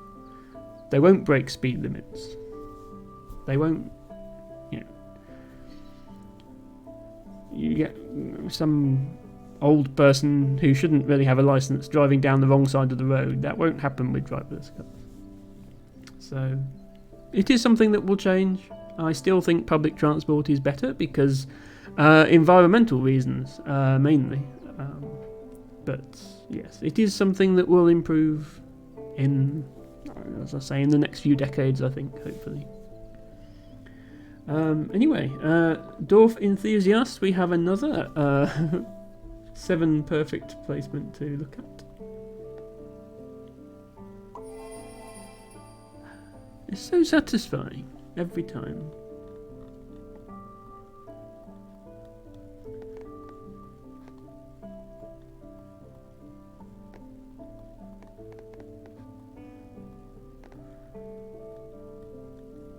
I got your tile. Is that your tile, Ophelia? Oh, is it? Oh, is that a tile you're waiting for in your dorf? You've been waiting for that tile for so long. Oh no! Oh, you can't have it now because I had it. Sorry. That's how dorf works, right? Isn't it? All the tiles are all shared between everybody's dorfs. So now Ophelia can't have it. I'm joking. They're not shared between dorfs. It would be funny if they were. Okay, this is... I guess we'll end this railway here.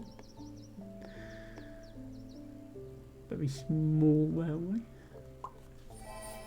Oh, we have redeems coming in. Yes. Sorry, no alerts for those. Let me switch to full screen Emma for a moment. Oh. I'm sorry you didn't get that tile, Ophelia. I hope you get it soon. My hair is being stupid. Look, I don't have any hair here. I wish I had hair here. It would be so much nicer and a bit easier to pass as a girl as well. Harry says, the buses between your town and the neighbouring one are fairly good. Traffic pending with the main company mostly getting on every 15 minutes. Looking at the rural routes, they can be at least once an hour. Yeah, no, we don't even have once an hour here. It's less often than that. But I wouldn't be able to get out and back in an evening, even if there was a bus going where I want to, which there isn't because I'm a botanist. I go to nature reserves in the middle of nowhere where there are no buses. I could get a taxi, but that would be expensive and it wouldn't solve the, it's still a private vehicle with all the environmental impacts of that, so that doesn't really solve anything. Tiago has redeemed read from botany book. Okay. LT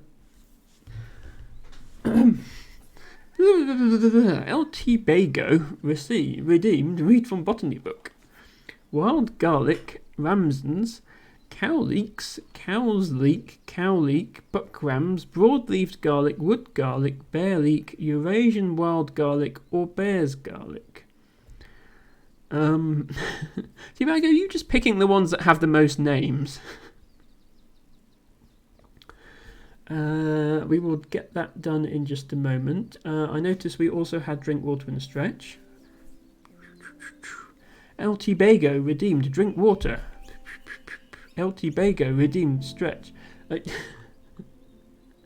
Matcha says, what was that about? My alerts aren't working, Matcha, so I'm doing them myself, complete with mispronouncing people's names.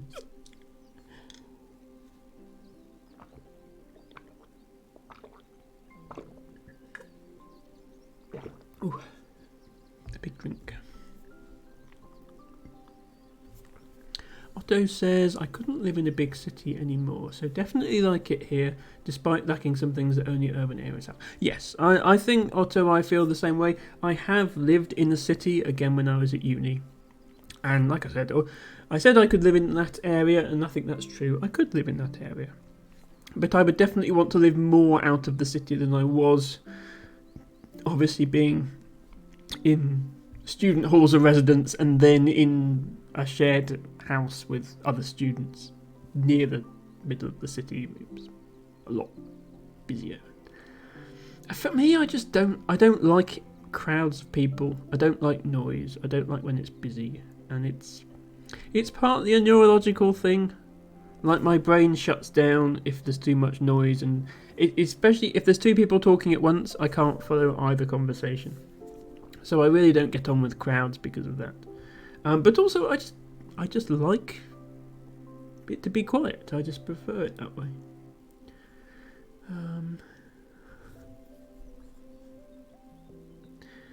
That just says, you get this tile, you get this tile, and you just have the scraps. Yes. Oh, okay. So you were looking up wild garlic on your stream. I see. I'm afraid I missed that part of the stream, Ophelia. Apologies for that, but I was still at work for most of it. So that's nice to know that other people are looking up plants on their streams. It's not just me. And interesting to know that you call it, Bearlauch, which translates to bear leek. You're just looking up the translation. Okay, yes. Yes, I don't know where bear leek comes from, as I know it as wild garlic, but the name Ramsons is the local common name here. I think I've heard people use that name. Ophelia says, I also don't like noise, yet I live in a noisy area. Didn't have a choice at that time, unfortunately. At least it's not too expensive. Yeah, there is that. Where the area I live in is quite an expensive area. I mean, all house prices are ridiculous now, especially in the UK. But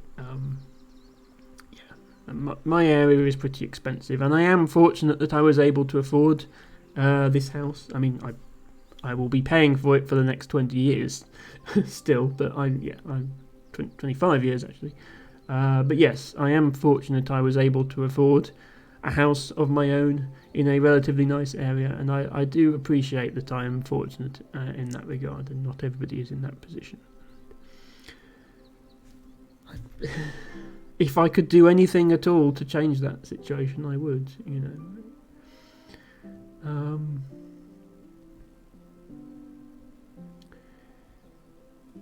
How much you like it? Yes. You don't want to have your own house too much responsibility. Yeah, I mean, that is very true. But being able to afford the rent of a nice house in a nice area, equivalently, you know, it's the same. Yeah, it comes down to money at the end of the day.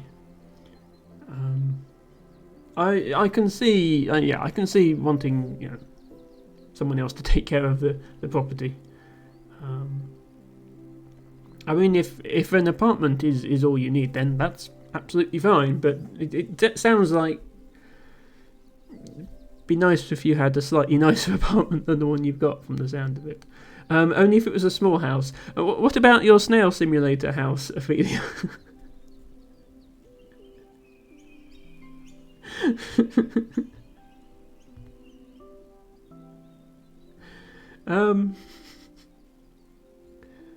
He says, yeah, that's true. Yeah, I suppose you would prefer not to have a ground floor apartment.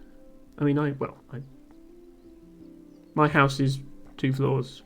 I sleep on the top floor. And, you know, it is modern and has proper security systems and stuff. That house is very lovely, it would just need a bit of work. For those who haven't played Snail Simulator, it's one very small room with a bed frame with a rather weird pillow, and that's it. I think you should set your sights slightly higher than your Snail Simulator house. At least have some furniture. Anyway, let's do a botany redeem. I cut the camera to this scene to do the botany redeem, and then I've just been blabbering for 5 minutes. So let's do the redeem.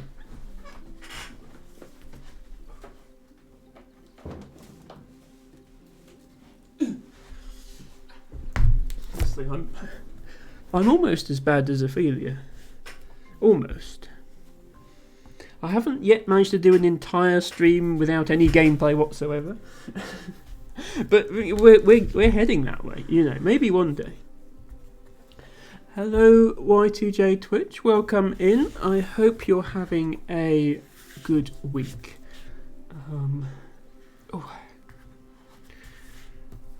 We are just doing our mid-stream botany segment here.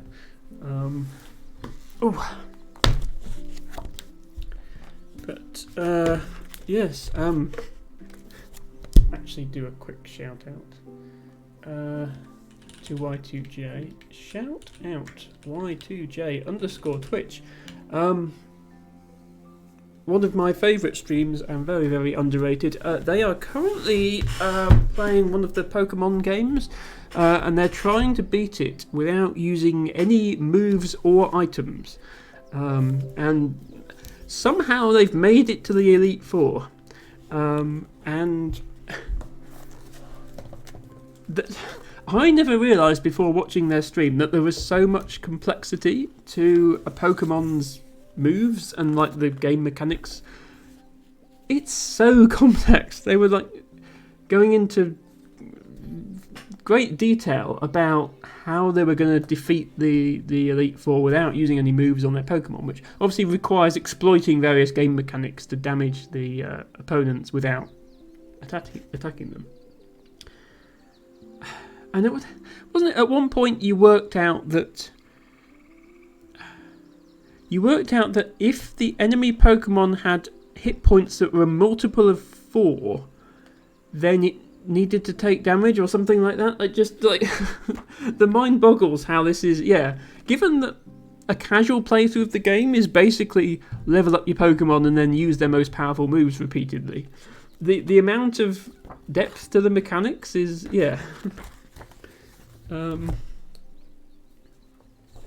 Anyway, let's find this plant.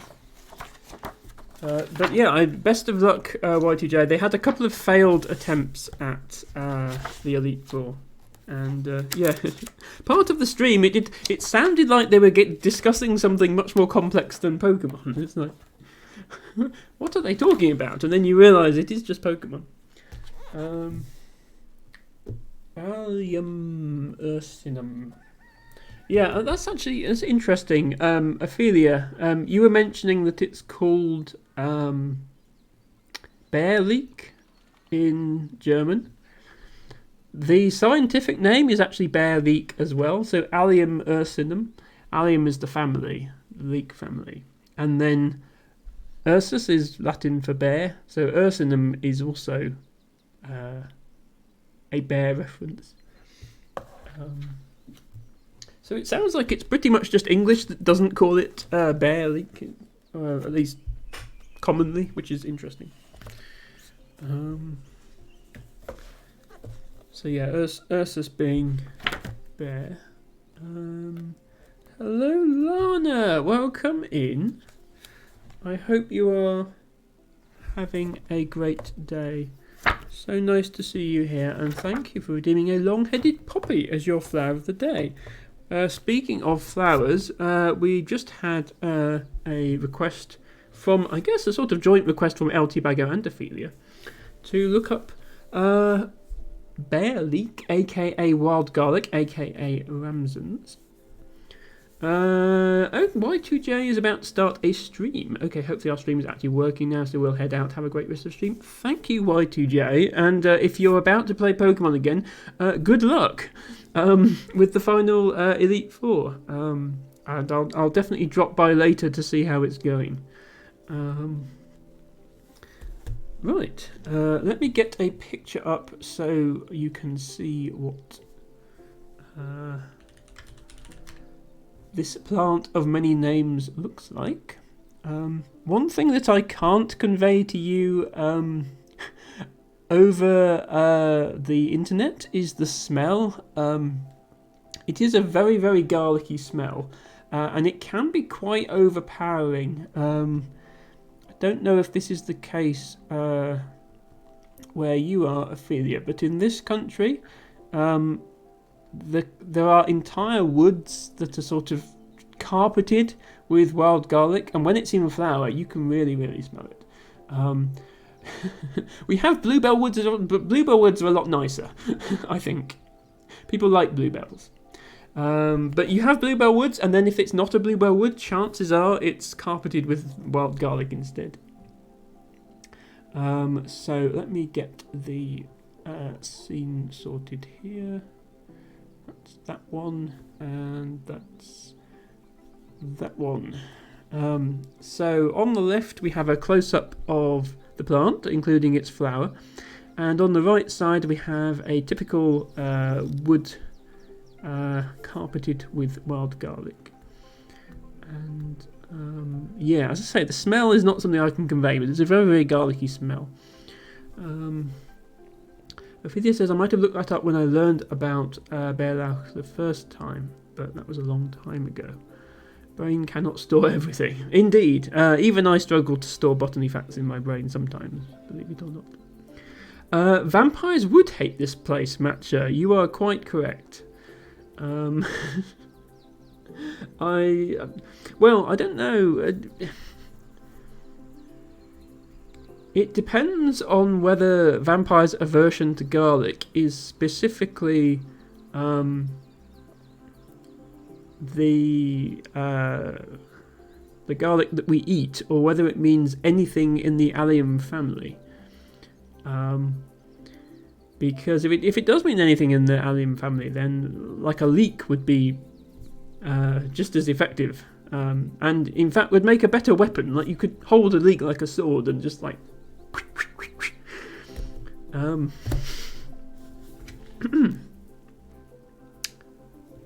Ramsons. A bulbous perennial herb growing in moist woodlands, on the shady banks of watercourses, along hedge banks, and in the grikes of limestone pavement. It is occasionally found in more open situations such as rock crevices, scree and coastal cliff ledges. Regeneration is primarily by seed. It is perhaps also occasionally deliberately planted. Native in Britain and Ireland, and a neophyte in the Channel Islands. So it's introduced to the Channel Islands by human activity. The known 10 kilometre square distribution of Ramsons has increased since the 1960s in parts of eastern England, Ireland and Scotland, but this is thought to be due to more systematic recording. Some populations, however, especially those on wooded riverbanks and stream sides prone to occasional inundation, do appear to be expanding.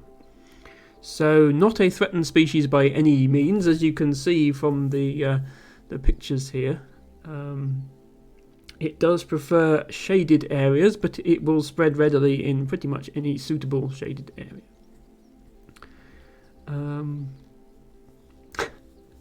Ophelia says, might also be a myth, and they actually prefer the blood of people who've been eating something with garlic. That's a terrifying thought. Thank you for that thought, Ophelia. Let me get a suitable reaction in chat. Okay. Don't worry, viewers, vampires aren't real, I think. Let's have a look at the distribution of wild garlic in Britain and Ireland. It's pretty much everywhere, but as I say, it does like shade. So, like wide open moorland and mountains, it's not going to grow there. But it is going to grow pretty much everywhere else. Let's get that sorted.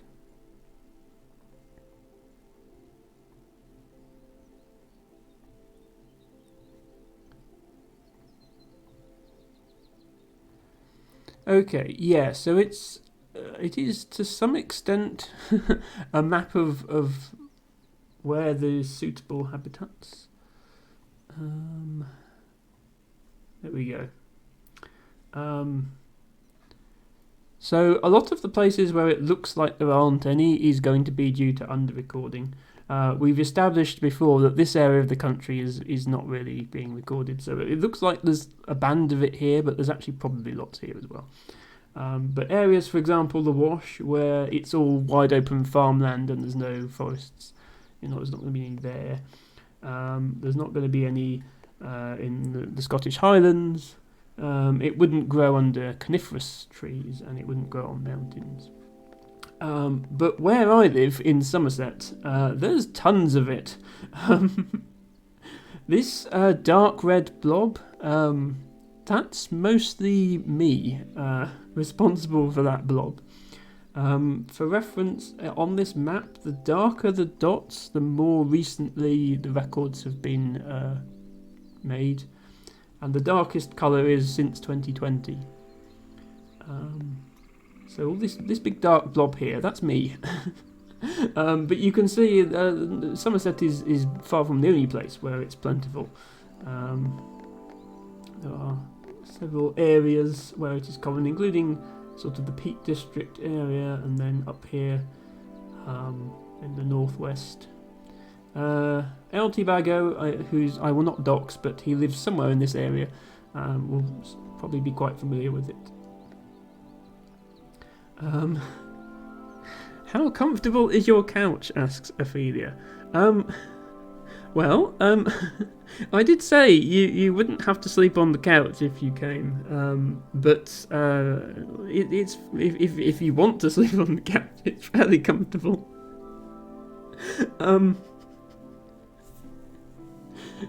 But I mean, as I say, I'm pretty sure this plant grows in Germany. Like there are easier ways to find it. I unfortunately don't have a distribution map for Germany. I have Britain and Ireland only. I assume there's some sort of organised recording project like this in Germany, but I wouldn't know anything about it, unfortunately. Whether somewhere on the internet there is a distribution map for Germany, or whether it's private data.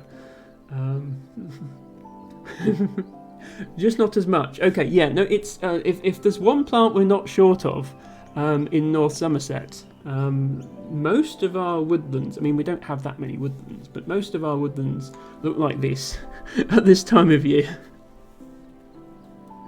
And the ones, to be fair, the ones that don't have bluebells in, which is also lovely. Let me grab a quick photo of a bluebell wood as well, just for comparison.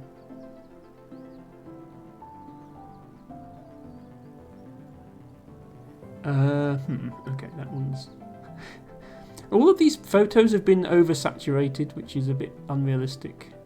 But here's one that hasn't been oversaturated. So yes. Of the two, I prefer the bluebells, but maybe Ophelia prefers the wild garlic. I don't know. But yes, this is spring in British woodlands for the most part. Anyway, thank you, Tibago, for that request. I shall put the books back.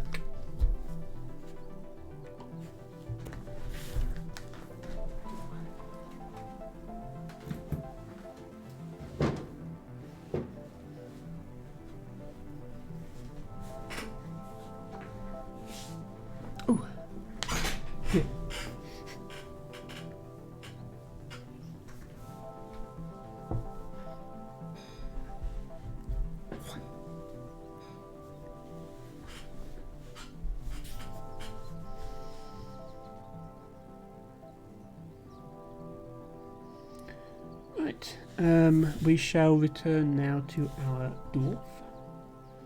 We're doing pretty well this stream, given how delayed the start of it was. Got 879,000, so we'll definitely reach 880. Maybe we should go for like 888888 or something like that as a funny score.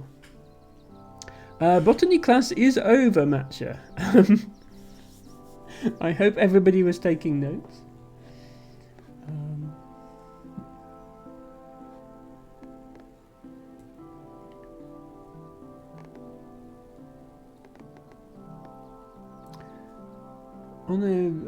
On a serious note, I guess, not just to Ophelia, but to all my viewers who live in Europe, I'm quite open to meeting up with people if they ever want to.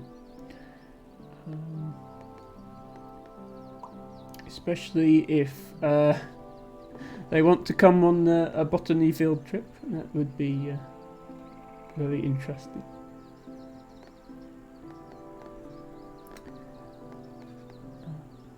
But nobody should, of course, nobody should feel any pressure to do that.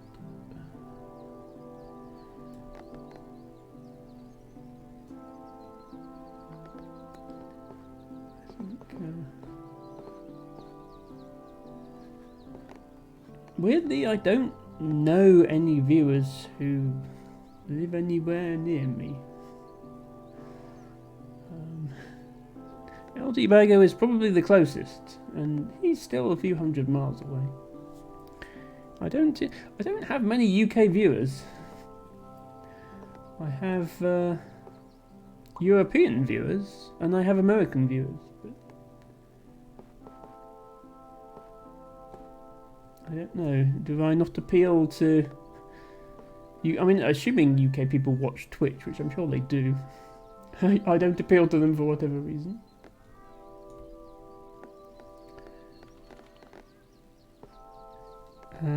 Altibago says, the guy whose YouTube videos I post sometimes, the beachcombing guy, makes all sorts of videos, including a lot of foraging videos, and often makes things with ramsons. Yes, so as its name suggests, it is edible.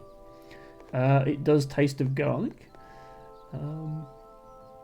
As usual, my standard disclaimer of be very careful eating wild plants, be absolutely sure you know what it is you're eating. This is not in any way official advice, but yes, you can eat wild garlic.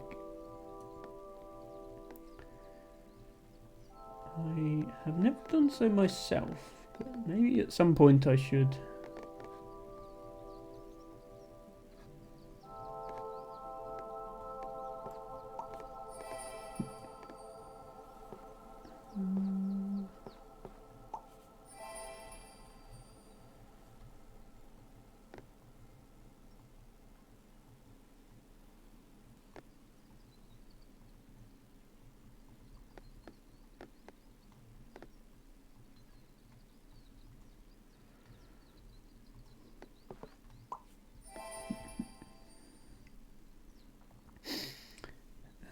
Ophelia says, maybe the vampire/garlic situation is similar to cats and catnip.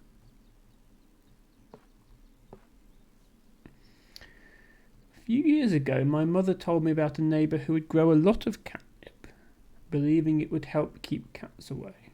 So they grew a lot of it in their garden. I thought cats liked catnip. Why would growing it keep them away? Or do they like it? They don't like the actual plant. They just like the.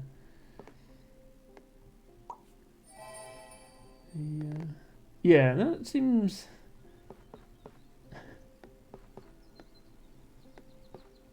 Let's have this one thing that we know they like because it will keep them away. Like, I'm not sure I follow the logic there. Did it work, or was their garden full of cats?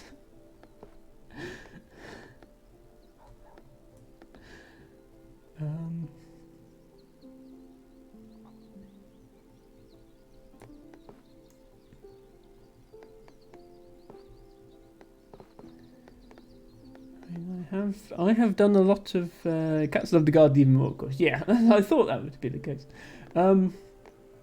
I have done a lot of botanizing in woods filled with wild garlic. I've never come across a vampire, so I can't prove that they're not there, but I've never seen one personally.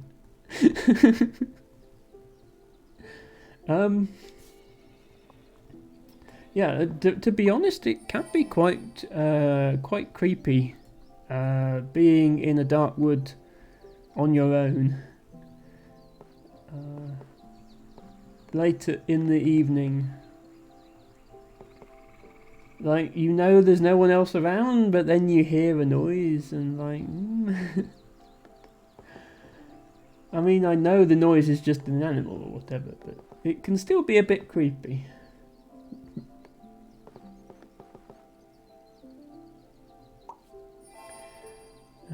They could have looked it up, but they might have just believed someone who was trolling them. They were quite furious, if I remember correctly. I shouldn't laugh, but that is quite funny. Um,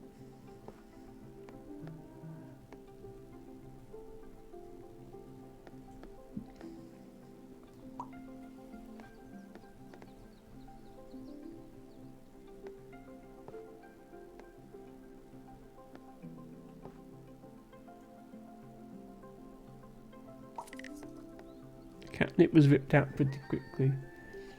Yes, I can imagine.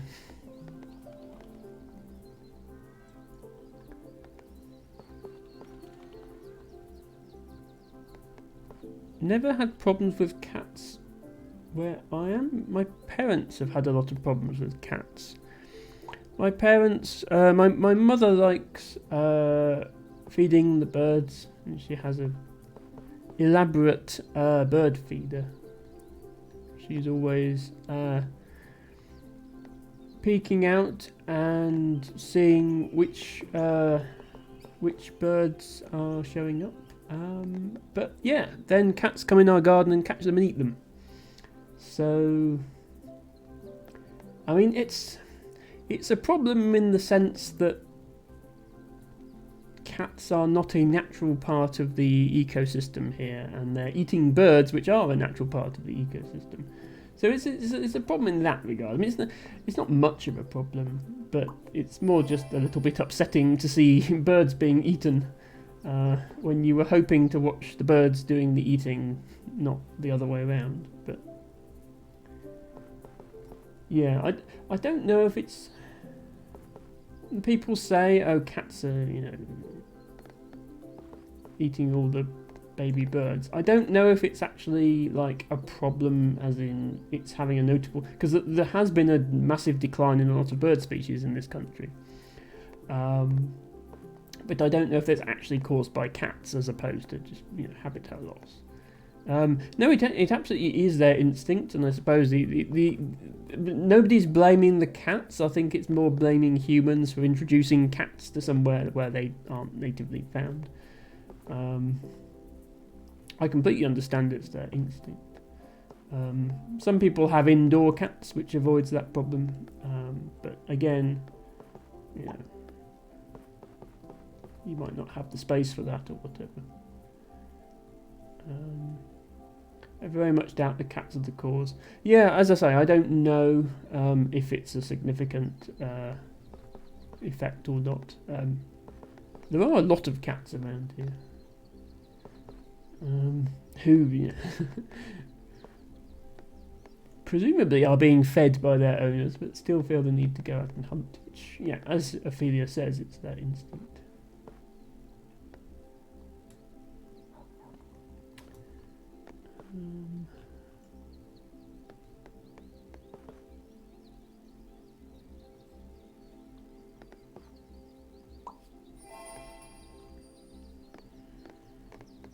Another quest. Just the 4,563 houses on this one. Ooh, we completed the quest as well. That's nice. There's 880,000. Yeah, I'm going to continue till I get all 8s on the score. That might be a nice place to pause things, and then we probably won't have finished the stream by then, so what I might do is have another go at this month's monthly challenge.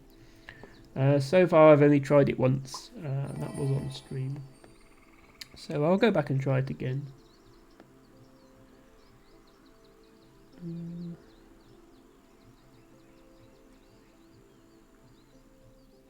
Is there anywhere useful I can put this tile? I'm sure one of these holes that I've left needed a tile like this, but I can't remember where it is.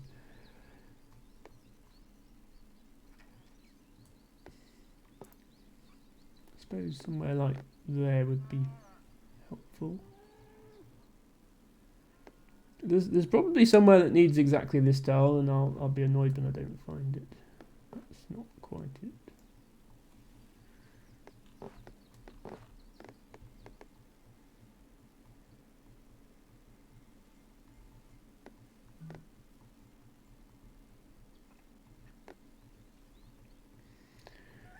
We'll also just stick it here. I'll just stick it there. That's quite neat. I've made a straight edge.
Oops, did not mean to put that there.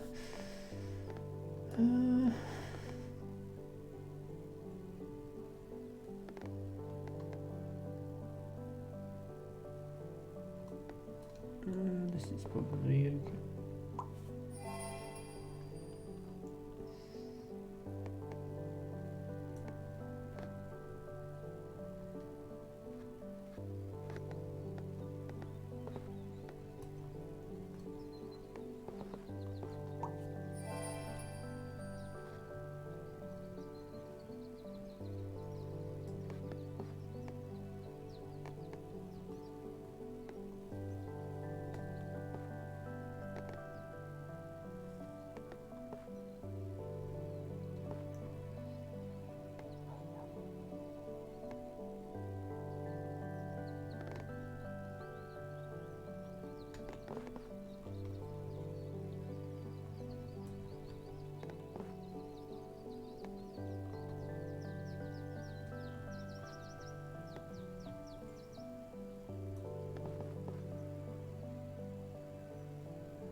Just put it there.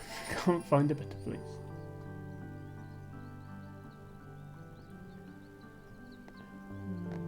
I'll probably find somewhere for this one though.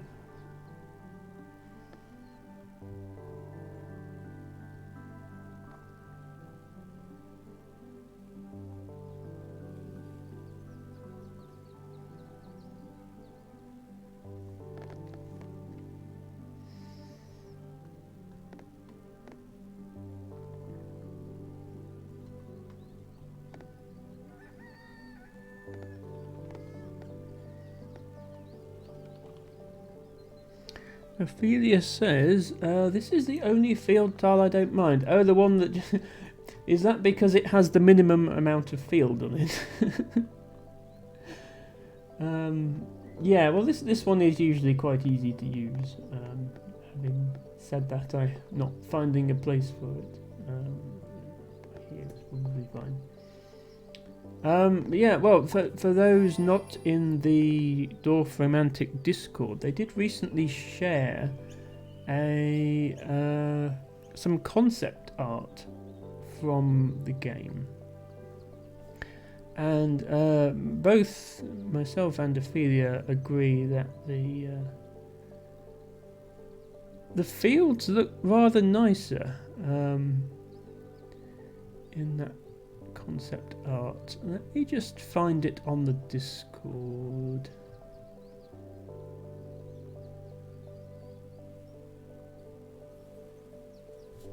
Here we go.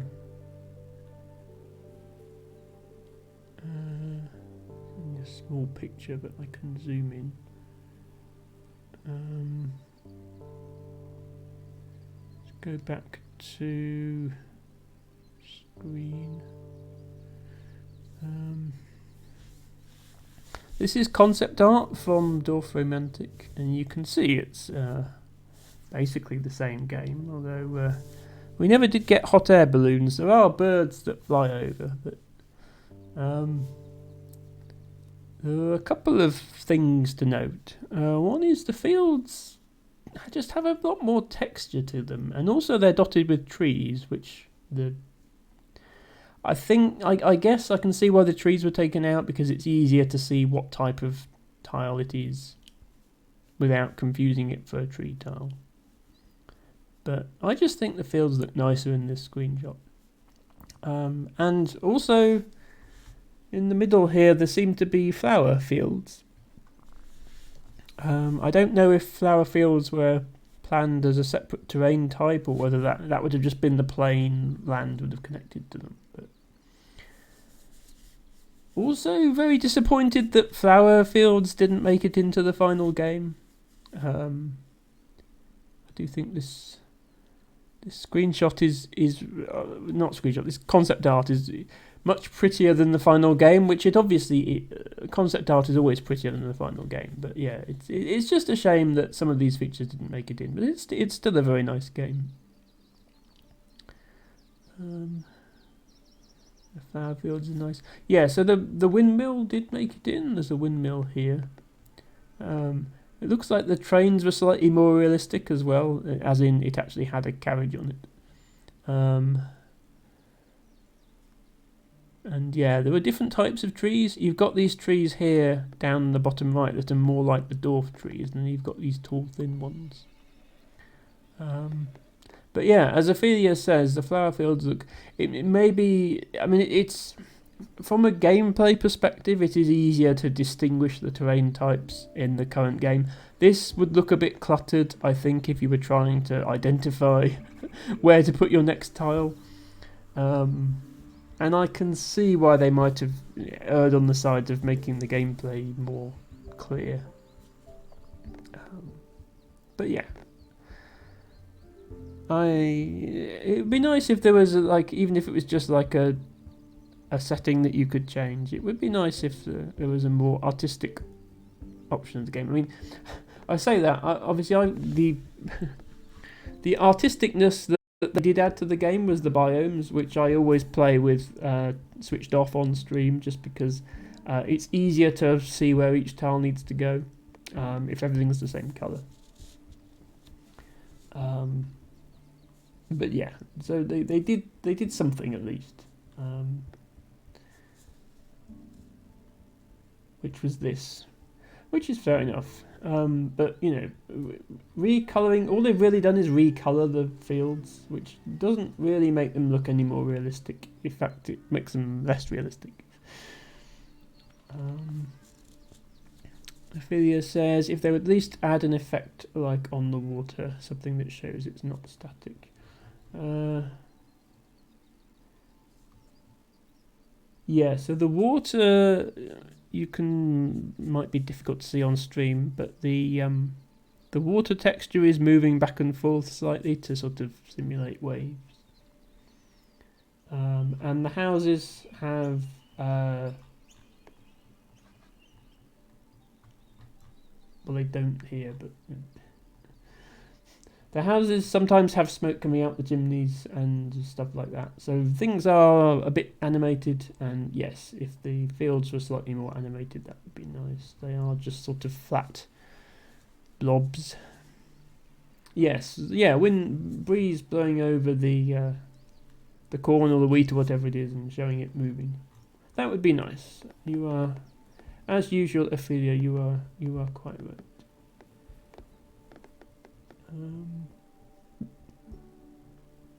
Okay, I had somewhere in mind to put this water train station, and now I've forgotten where it was.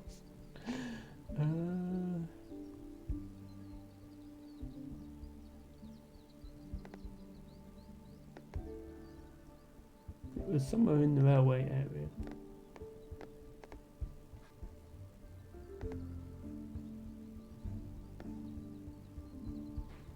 But we'll play with biomes on for a little bit, just for a bit of variety. Oh, maybe it was here. Yeah, I think it was there. It's harder to see at a glance. Like, my brain is sort of used to picking out the yellow, the red, and the green to see where each type of tile needs to go. With biomes on, where everything is different colours, it's more difficult to see at a glance where things need to go, and I have to sort of slow down and think about it. But we approve of slowing down here. This is this game is best enjoyed at a slow pace, so that is not a problem.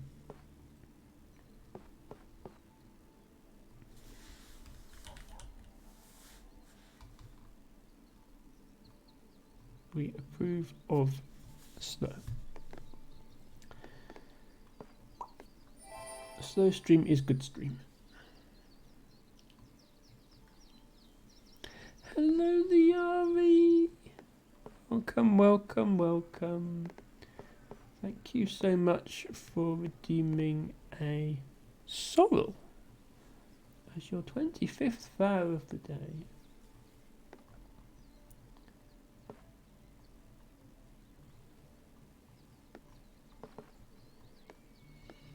Hope you are doing well, the RE. Let me do a shout out to the RE. The RE77.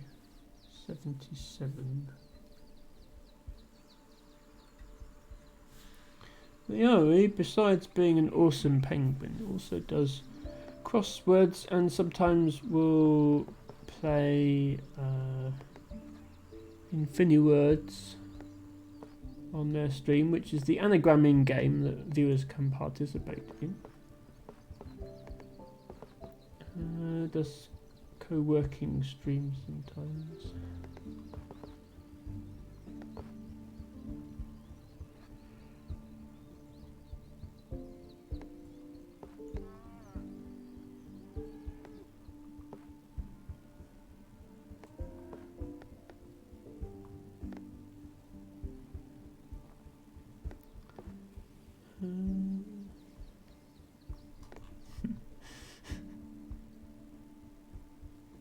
I don't know if it's because of the biomes or I just can't see where to put this tile now. I'm not seeing anywhere for it.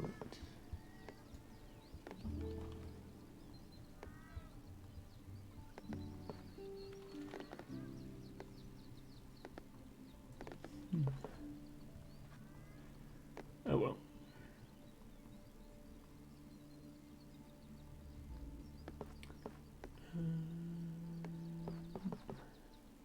We have every combination available except this exact combination.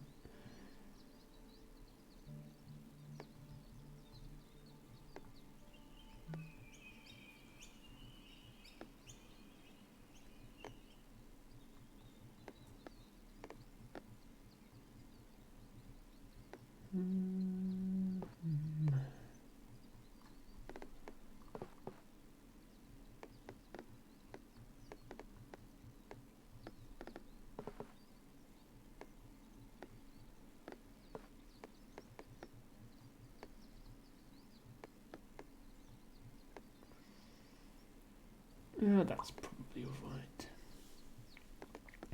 Hello, Luke Ainsworth. Welcome in. Hope you're having a good week. Thank you for redeeming a water mint. It's your third vow of the day. We were just earlier talking about wild garlic. Which Ophelia let me know is called Bärlauch in German. Translates as bear leek. But water mint is another very strong smelling plant. Luke, of course, an expert dorf player. I am still on my quest to 1,000,000 points in classic mode. I am getting there. I have 881,000 now. We will get there eventually, I promise.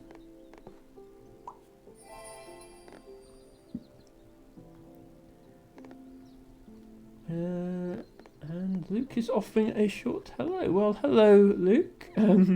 Thanks for all the emote spam. I see some Ophelia emotes there. And the pride. Oh, you've got.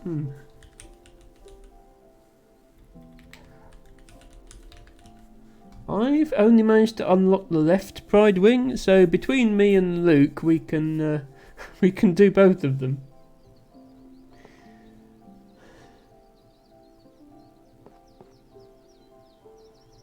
Ah, Harry also has the other one. Okay, between me and Harry, we can also do both of them. That's nice.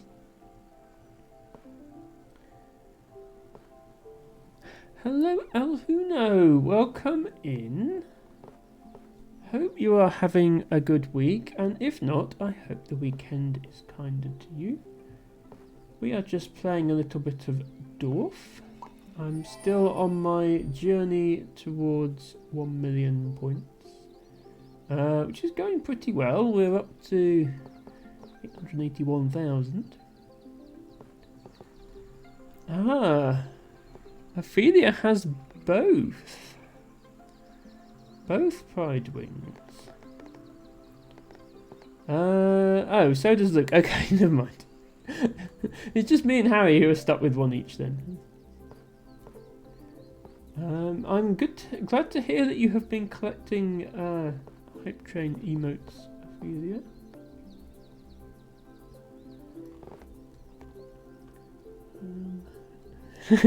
Yeah, see, when you have both, you can do things like that, which are just so much fun.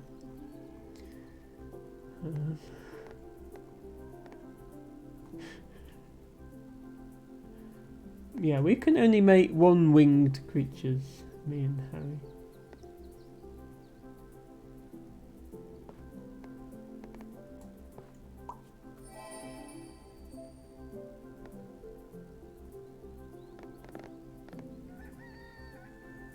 From a still ongoing multi-month sub. Ah, okay. Yes, that makes sense. Yeah, I know. The last couple of months, I have been gifting you a sub to here, but that is fine. We like you to be here and to have the emotes.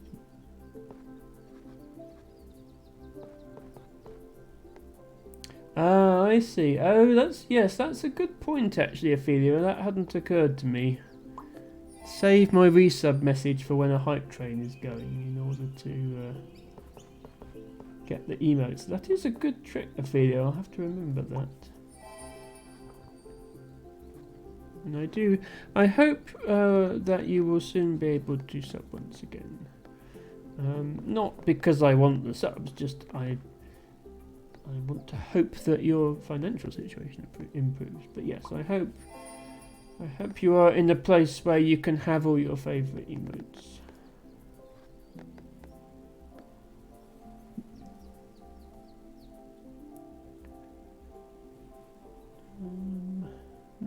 Don't have a good spot for this one. I'll put it over here. It's not going to count as a quest, but I'll put it over here anyway. I don't really need the tiles at this point.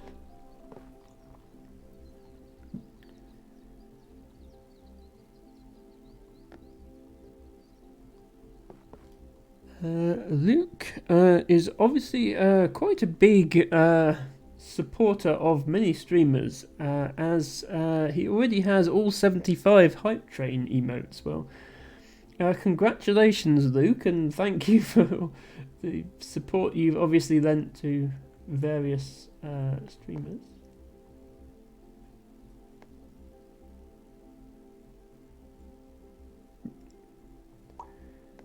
Don't even want all of them. Yeah, I mean, well, some people's situations are different. Some people donate a lot. I just realised the other day that Rooney has spent over $10,000 on Colo's stream. And I'm not sharing anything private by doing that because he has the bits badge publicly displayed, so I assume he's happy with everyone knowing that.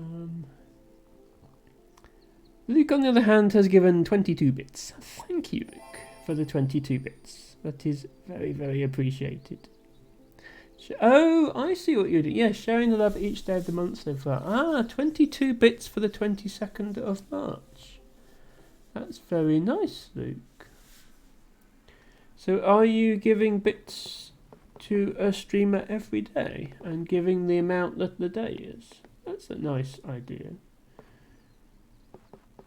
If my mental arithmetic were better, I might be working out how many bits that is in total.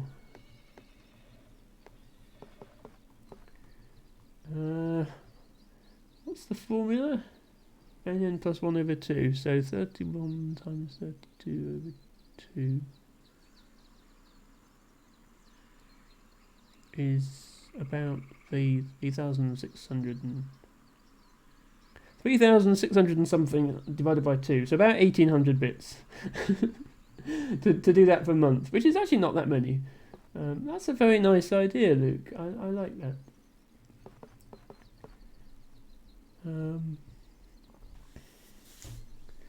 I like playing with the numbers. Hello, Kiraku. 11:52 tiles left. I'm amazed and also quite scared. Well, there's no need to be scared. I am in no danger of running out of tiles. That's the important thing. I think I'm probably going to compromise here because this hole has been open for so long, and this is a 5 out of 6, so that's still fine. I mean, I'm only going to play this map till 1,000,000 points. I'm pretty sure at this point I could not earn a single additional perfect, and I could still get to 1,000,000 points before I ran out of tiles. So I think I'm probably okay. But yes, this is a very big dwarf. I mean, if I deliberately tried to be as bad as possible with my placements, then I could score 0, and then I would lose. But I'm not going to do that.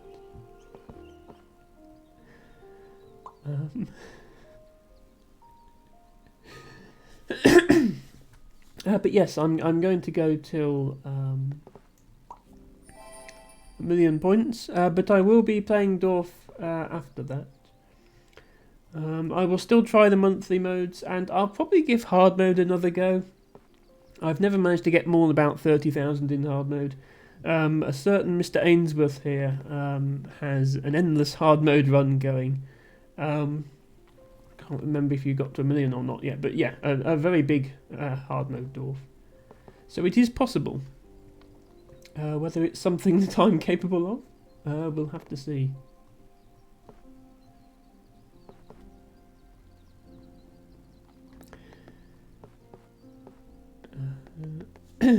Kyoku says, I play Dorfomantic. Oh, that's cool. Nice to hear someone else does.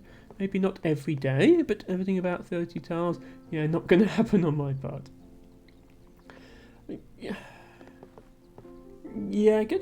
it does require planning to get an endless run in classic mode, but it's not that difficult. And then you get to a point where once you get to that point, it's all you have to do is keep placing tiles where the edges match, and from then on it's quite simple.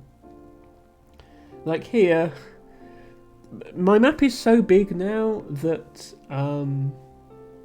there's going to be somewhere for every tile, so it's just a case of finding that spot and putting the tile there. This is going to be a fun forest when I finally complete all these quests. How many have we got now? 1, 2, 3, 4, 5, 6, 7, 8, 9, 10, 11, 12, 13, 14, 15, 16, 17. It's going to be a while before I complete them all, though. You can see this one still needs 5,000 trees, whereas this one only needs 600, because these big ones here that need all the trees, they were put down before I closed off my last forest. If you look very carefully here, you can actually trace out around the entire forest that I've closed off.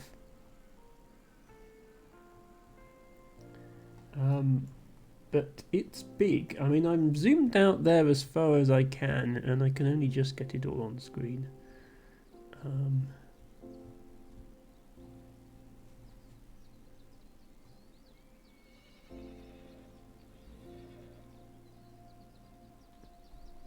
Oops. This is actually a completely separate area of forest that I closed off and gained 110 tiles at once when I did so. And I decided I'd finish all my quests and start a new one.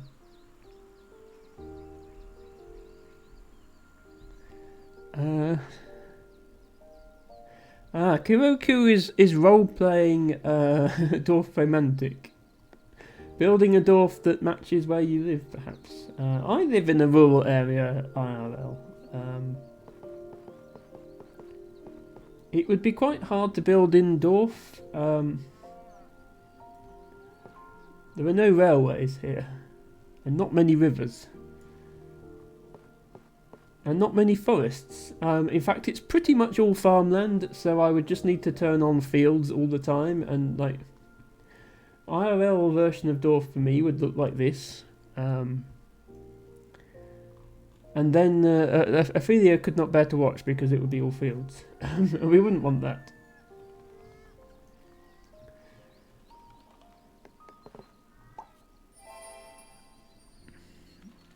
My dear, I really lived in a rural place. Yeah, me too, Kiroku. By role-playing, I mean pretending that your Dorf is a real place. Which I do not normally do, although sometimes I look at this rail network and think I'm glad it's not a real place, because this would not be a fun commute trying to navigate all these rails.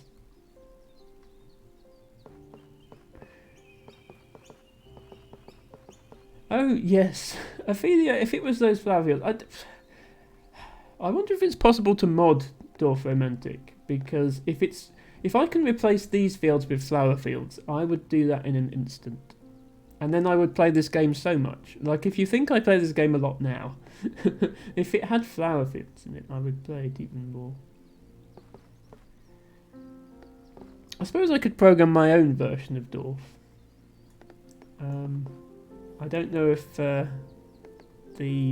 developers would be too happy about that, though. I probably wouldn't be able to stream it if I did. Just have a complete clone of Dorf, except the fields are nicer.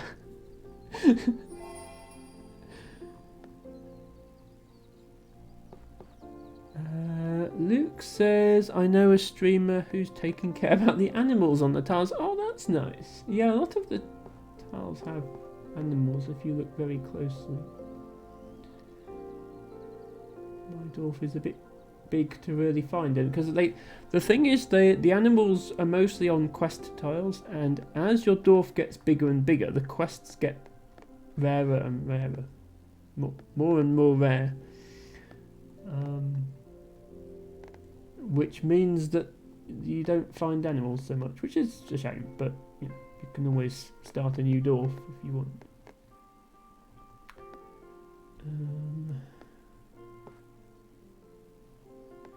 Modding Dorf Romantic, baby. This game goes famous all of a sudden. Yeah, I suppose it's fairly obscure. It's quite famous. Like I've had people drop into my stream, like because they were browsing the Dorf category and they've played the game. I play a lot of puzzle games on this stream, and there are certainly many games where I have not had that, and no one else has heard of the game. Tetrabot and Co. was a good example of that. It hardly has any followers on Twitch, and I've never seen another stream of it.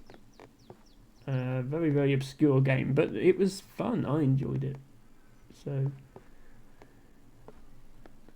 Dorf it's not the most mainstream puzzle game I've played, but it's up there, I think.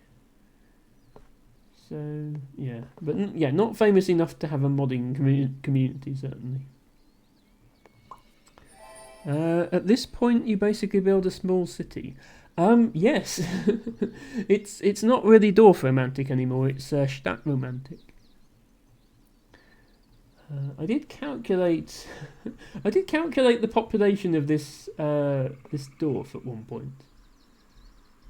I had to have a quest so that I knew how many houses were in this big area here. I think it worked out that this was about the size of a small town in terms of population. Ophelia asks, why is modding a famous game different to modding a not so famous game? Well, because there'd be more resources out there. If it's a famous game, then there will be a modding community for it with resources, and you know, there's a lot less to figure out on your own if other people have been there before. That's not to say it's not possible. It's just, yeah, for an Emma who is very busy outside of her streaming, and might not have time to figure out modding a game from scratch. If it was a widely modded game, especially a game that was... some games are sort of designed almost with modding in mind. Those games, it's a lot easier to get the game to do what you want to do. Because I have considered playing things like Factorio on stream, since that's a sort of... I mean, I'm playing Infinifactory right now, so I do like that sort of game. And that has a very, very, very active mod community. And I did consider making my own mod to do something fancy on stream for that one. Kiroku says you even got the correct term for that. Well, thank you, Kiroku. Yes, Dorf Romantic. I guess translates as village romantic. Dorf is German for village, and romantic is German for romantic.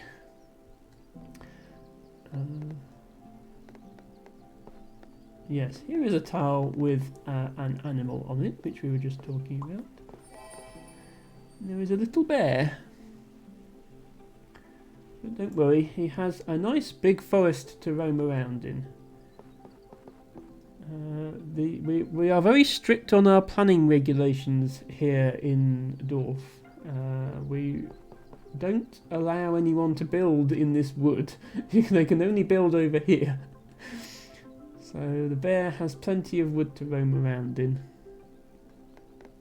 And also, they did keep flowers in the game. You can see some of them here. There's just not many.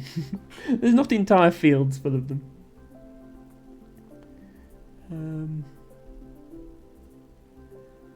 Ophelia says, I'm always concerned about the animals, never want them to be too close to railways and big cities. Yeah, that is a problem actually. The railways don't have any kind of fence around them, which is a safety hazard for people and animals. Like, I would not want to live here and like just accidentally wander onto a railway line.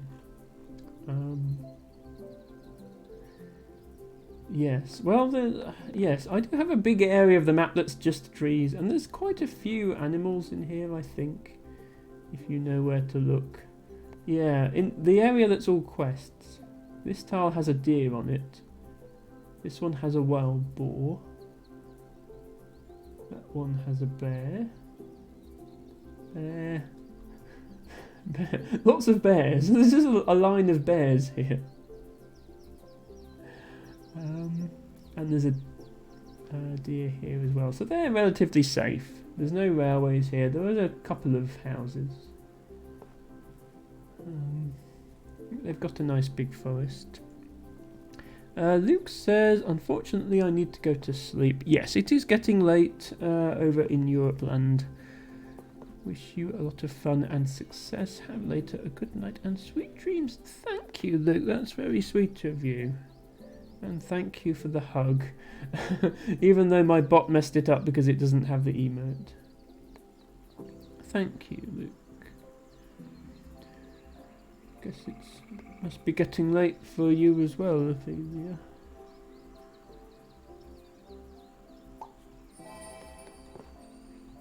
I appreciate all the snailing that you have done with me this past week, even if it meant a couple of late nights. Especially, of course, the special stream last week when, for the first time ever, Ophelia was streaming after me instead of before. We were still going at like 3 AM, but that was really, really special. That was a lot of fun. But yes, off stream I have now decided to tackle climbing the Stairway to Sneven in Snail Simulator. Which requires you to basically walk forward with your snail for 46 hours. Ophelia has already completed it once, and is possibly the only person crazy enough to complete it a second time. I am making the Snilgrimage along with Ophelia and Harry, and it is nice. It's a nice thing to do together, the three of us. So I won't be doing it this weekend because I'm doing it off stream because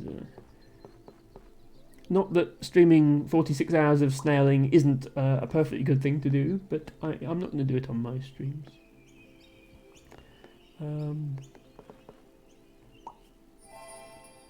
So yes, I've been doing that off stream, which means I won't be doing it this weekend, but we did reach 50% last night in 1 week, which means if we manage the same next week, we should be able to complete it by next Friday, which would be lovely. And then we'll all be able to have a celebratory Snail Simulator stream over on Ophelia's channel, perhaps. And we'll most likely do it a third time. Well, I'll definitely have to keep heading back up to Sneven to see what new content gets added, but of course once you get there you get a shortcut back. If they add new stuff to the Snailway itself, then I might do it a second time to see that.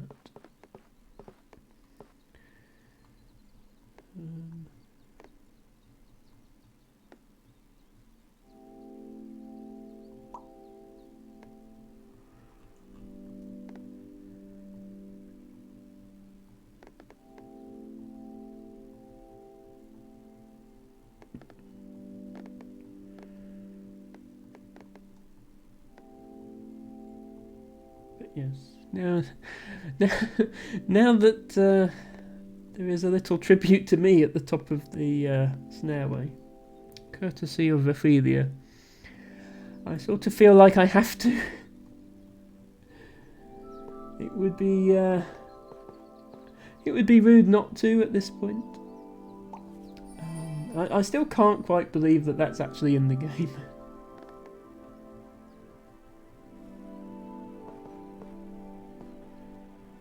Also snail all the way back to the ground, greeting those who are trying to make their way up to Sneven. That's a good point, Ophelia. I hadn't thought of that.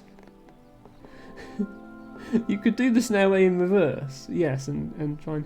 So far, I haven't actually seen anybody else climbing it apart from us, although I did see I think we both saw a snail go flying overhead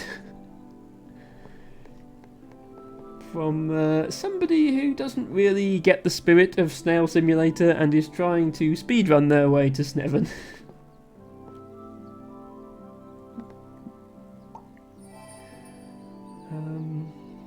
But yes, us traditional snailers who play the game as it was intended, i.e., slowly. We don't stoop to such levels. I mean, to be fair, I have jumped around the map myself, and I will probably, when I'm going back to places I've already been, I will jump around the map just because it's fun to do that as well. But I absolutely agree that the spirit of Snail Simulator is to play it slowly, and that is the intended way to play the game, for sure. They keep posting on the Discord. We had a few flypasts earlier in the week. Someone was reaching the 50% about 1 or 2 hours afterwards. Okay, that's nice, assuming they did it the slow way. Yeah, the thing with jumping up it is you do, because it's so long, you do need a very, very precise jump at the start. But I believe the speedrunners have found a way to set that up consistently now. Because yeah, you can't jump once you're on the stairway. That will just send you backwards. And if you don't line up correctly for the top of it, then you're going to end up falling for a very long time. And you'll end up in Snell because there's no there's no ground underneath at that point.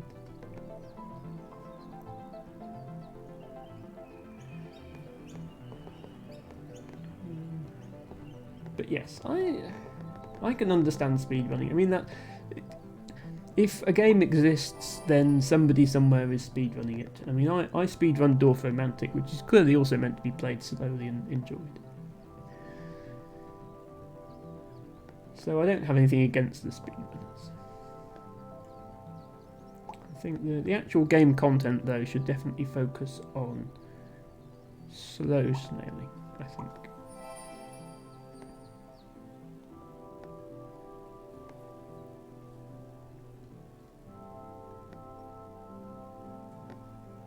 We started a new, 618 rails. Could be a challenge. I was putting some quests here. Actually, let's put it here with these other quests. Maybe one day I'll make my way that big.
Hello, Skanana. Welcome back to the stream. We are playing a little bit of Dorf. Still aiming for 100,000 points. I hope you've had a good week. In response to your question, Skanana, I am a botanist, so it takes rather a lot of flowers to impress me. But more pertinently, I'm not interested. So thank you for asking, but please keep the conversation away from that topic, please. Thank you.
Skanana says, I didn't mean to make you uncomfy. Don't worry, you are not making me uncomfy. I do not mind. Just letting you know that it is not an avenue of conversation that we typically pursue on this stream.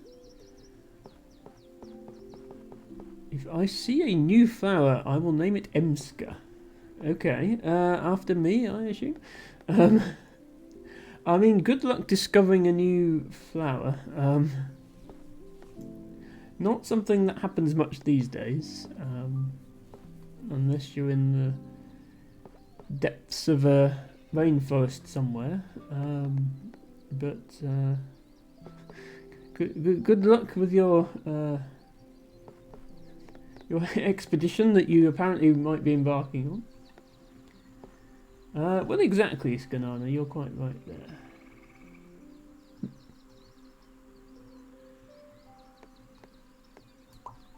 Oops, I did not mean to place that.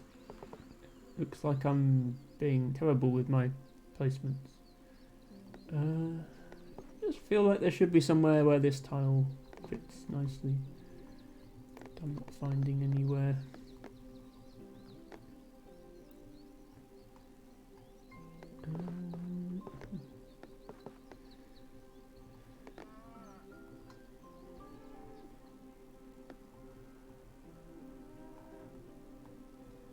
Here is it. Okay.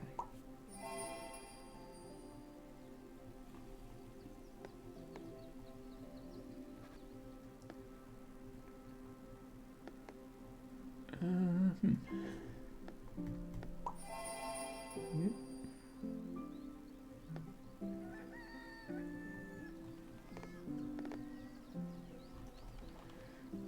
So I've decided today we're going to stop when we get to 888,888, which is coming up pretty soon.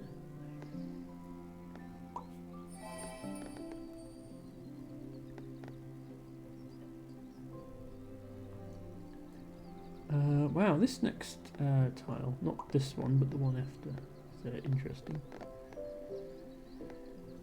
But we usually go for about 4 hours, so I will hop over to monthly mode and maybe play one round of that, just to make up the rest of the stream. Can I finally fill in this piece? No, I cannot. Been waiting for so long to do that. I hope the piece actually exists. Don't have to compromise. Yeah, this. I feel like you don't get this piece much. Five rivers. Fortunately, I do have a tile already with 5 rivers on it, so it's quite convenient.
You're getting a lot of forest quests. Look at all these.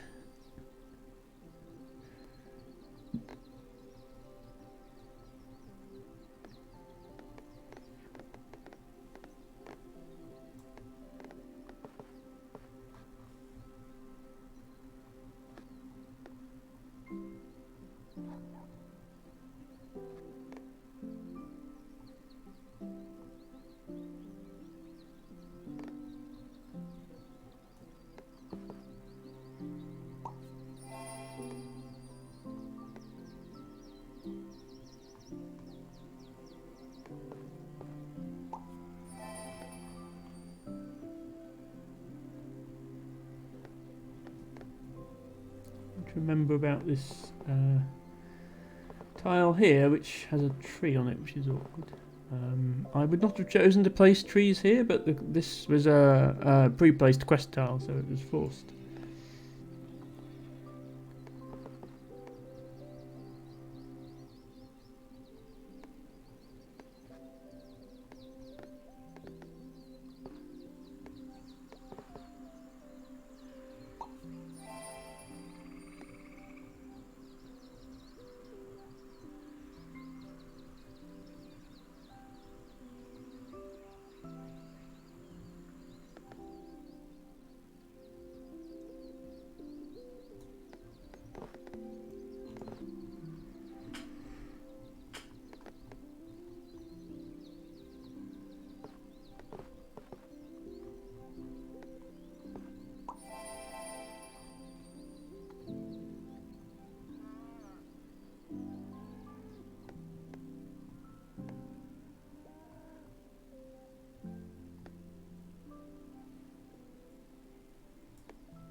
figure out what I'm going to do with this river, because I can't just have the river go off somewhere where I can't join it up again.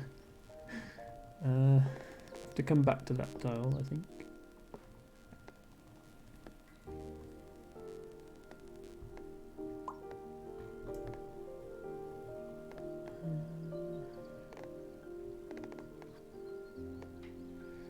He is playing the bongos at me. No. This is annoying. I wanted to place this tile in this orientation against this forest, but I can't because this pre-placed quest tile is in the way. That is annoying. Is there anywhere else I can put it? I suppose here is okay.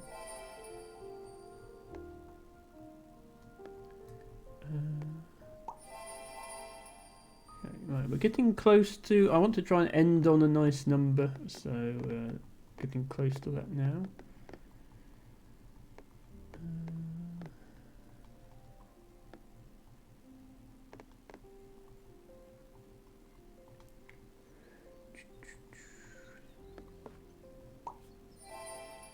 100. Okay, so I need to score 80 more points.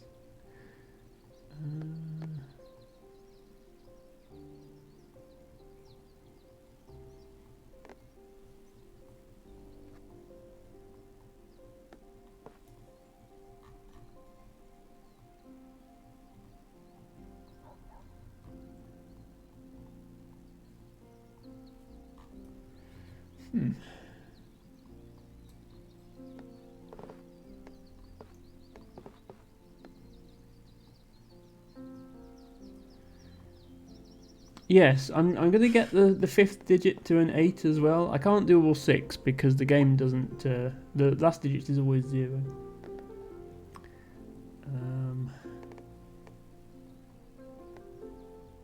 This is going to be too many. Yeah.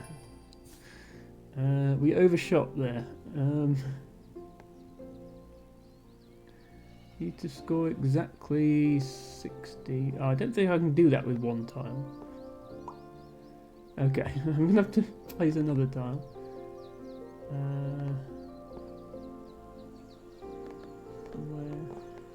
Where only 2 edges match, so probably do it along here actually. And just match 2 edges, so like here. And then another 2 edge.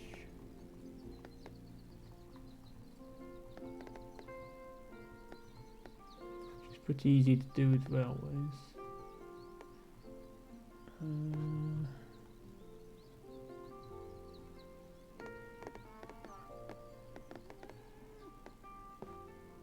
Oh, this would be nice, but would score too many points.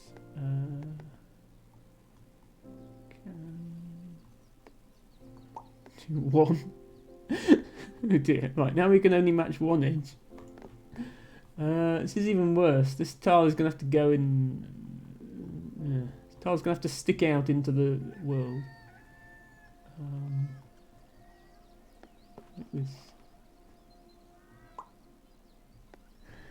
There we go. 8888880 points. And yes, don't worry, for fans of Colo, I will be scoring 89 at some point as well. But not this stream. Let's have a quick look at our statistics. Two more 8s in the playtime, 82 hours and 58 minutes, as well as 95.8% perfect. That's actually gone up as well. It was 95.7 before. 10,395 tiles. We just went over 10,000 tiles placed last stream, and unfortunately I missed it happening. But that is where we are. Yes, Ophelia with the 89 emote.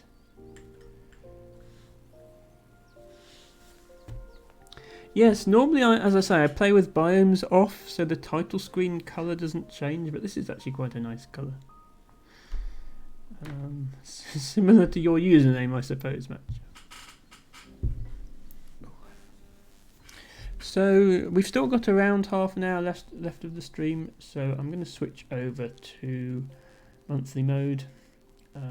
My first and only run so far this month scored 28,810 points, which is not very good. It's only 154th on the leaderboard now. It was a bit better when I got it, but certainly not up to my usual standard. So yeah, I'll give this another go. So the gimmick this month is you're building within a confined area, but it is a fairly big confined area, but you get loads and loads of railways and rivers, and the challenge is placing those correctly. So let's get started with that. And I'll play until this this game is done, however long that takes. And then we'll call that the end of the stream.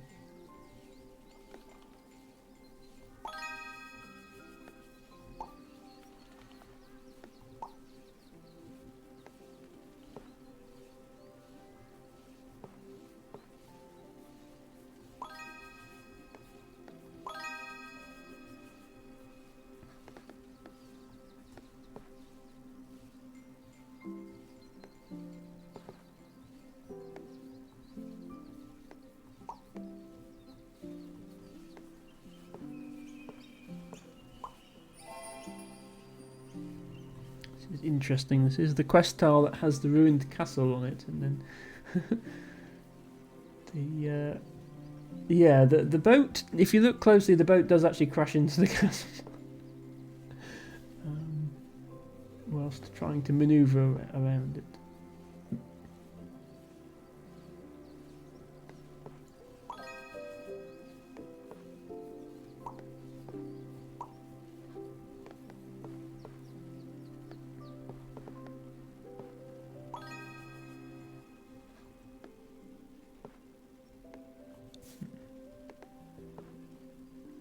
Set up some sort of water tile here. I'm not sure I can actually. Yeah, that's not going to work.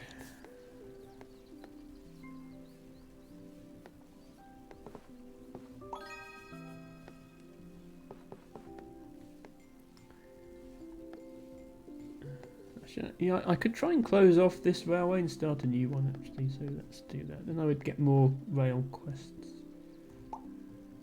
Probably a good thing in this mode.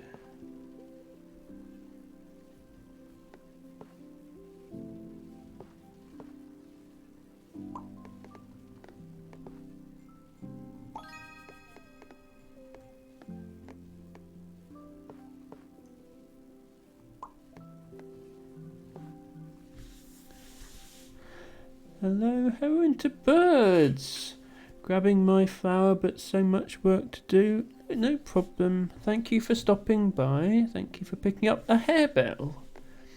Harebell is actually the flower that's in the bot's message at the moment. This is the harebell. Very, very pretty plant. And sorry to hear you have a lot of work to do.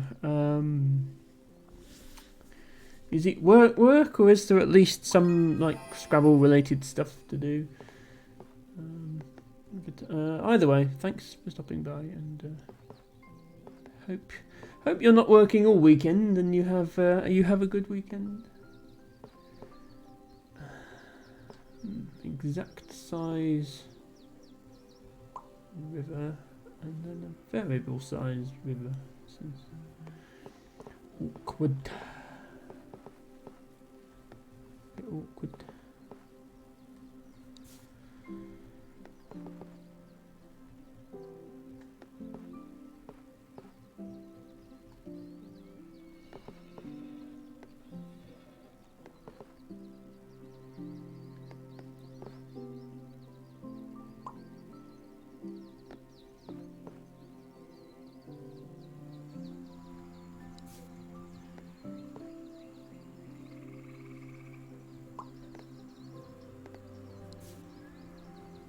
To try and get this forested rail piece lined up with this railway. Okay, so if there is some Scrabble involved. Work now, then Scrabble work for tomorrow's tournament. Well, I hope the tournament goes well, Heron the Bird.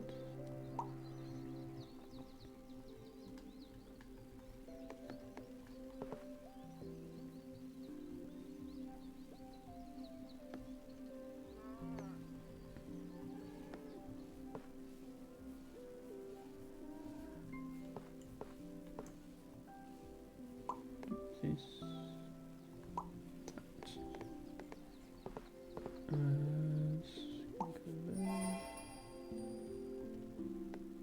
And then I've put another quest here, so I can't finish off this round yet. Start another one, I guess. Okay. This is a really awkward tile. Rail, end piece, and 3 rivers, and house, and forest.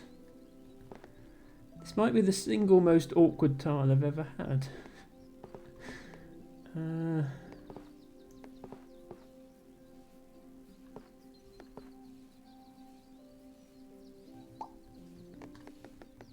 Over there.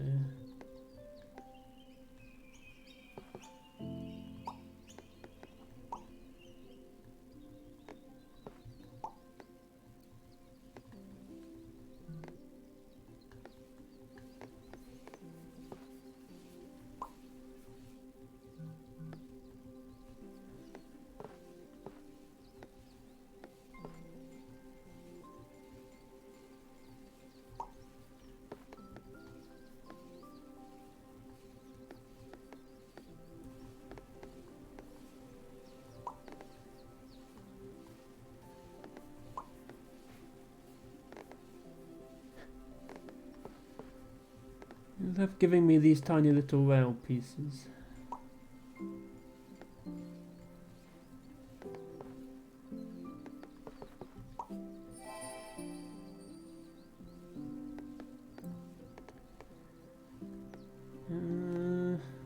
I didn't think about... Yeah, I'm going to fail this quest now, aren't I? Because there's already 3 pieces down. That was a bit silly.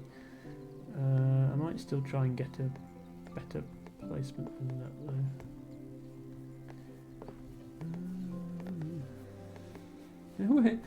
Just such bad tiles. They're very good to put them.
Yeah, I think the people that score well on this map just have better planning skills than me.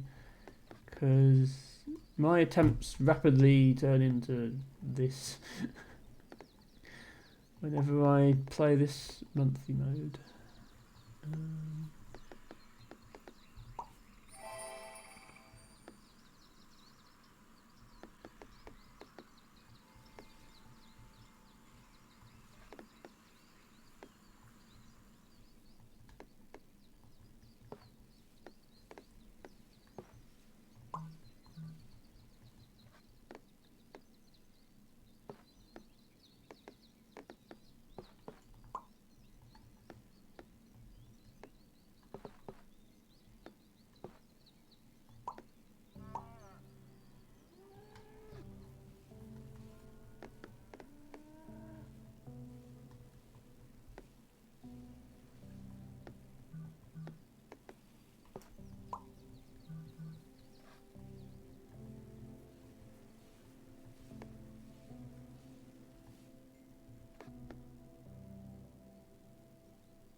Yeah, failing that quest, but never mind. Completing most of the other quests.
This is too big now.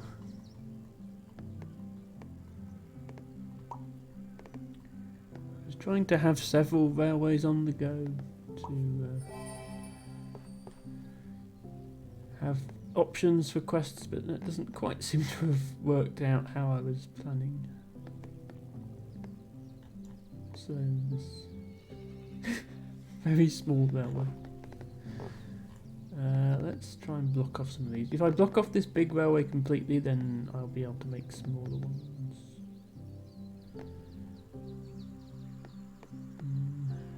Actually, I'm going to do that. And then... I don't know what the right option is. I don't know anything about this game. I've only played it for hundreds of hours.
Just every time a tile like this comes up on the screen, I just think, why?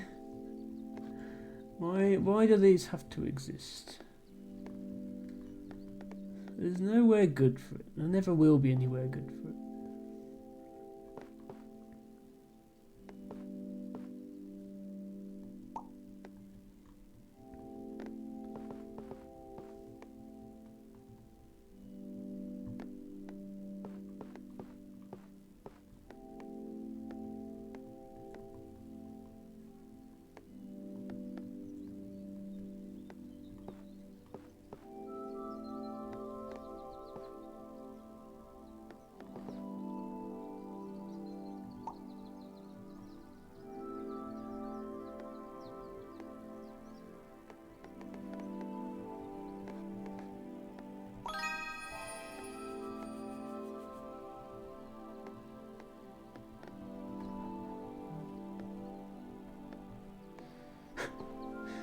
What is this turning into?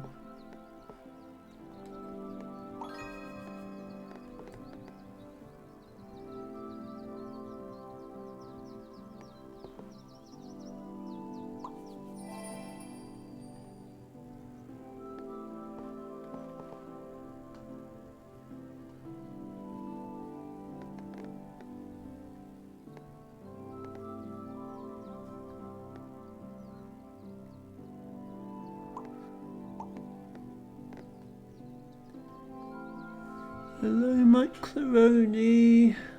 Hope you are having a good week. Welcome in. So nice to have you here. Macaroni, something of a legend in this channel, thanks to his incredible support.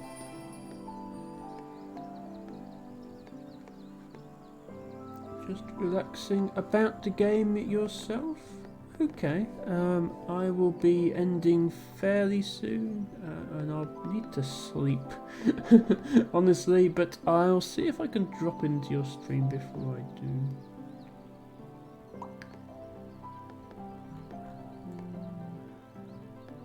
Okay, that's too big for that, so here...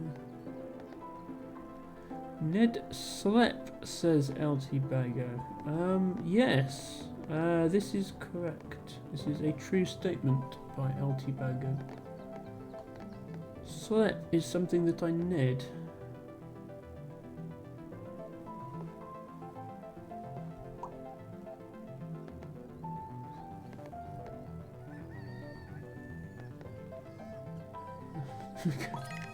We completed one of them. How short were we on? I think I was short about 18 trees on that, but never mind. Didn't plan it very well.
I guess the water's all going over here.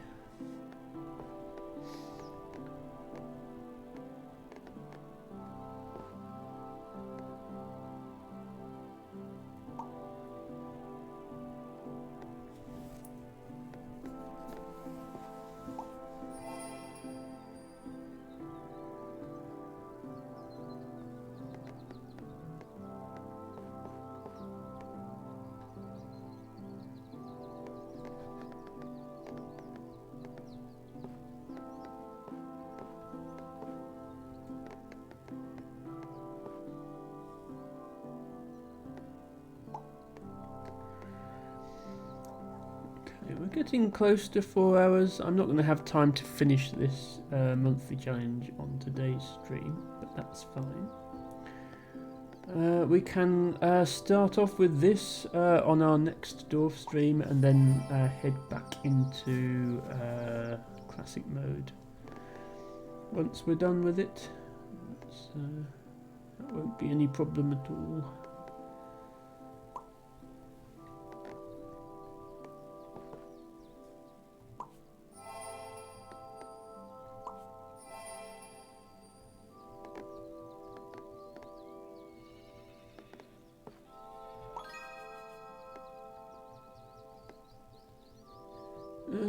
Not quite at the 4-hour mark yet, so I'll keep going for a few more minutes. Try to stay consistent with my stream timing where I can.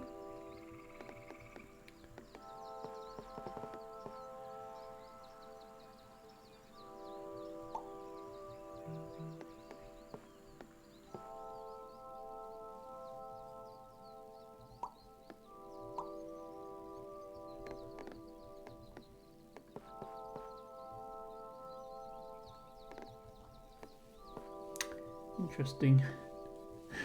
We fail the quest, but we do get 5 perfect tiles, which is the same as you get for a quest, so I think I might just do that. So, the game will give me another quest soon enough.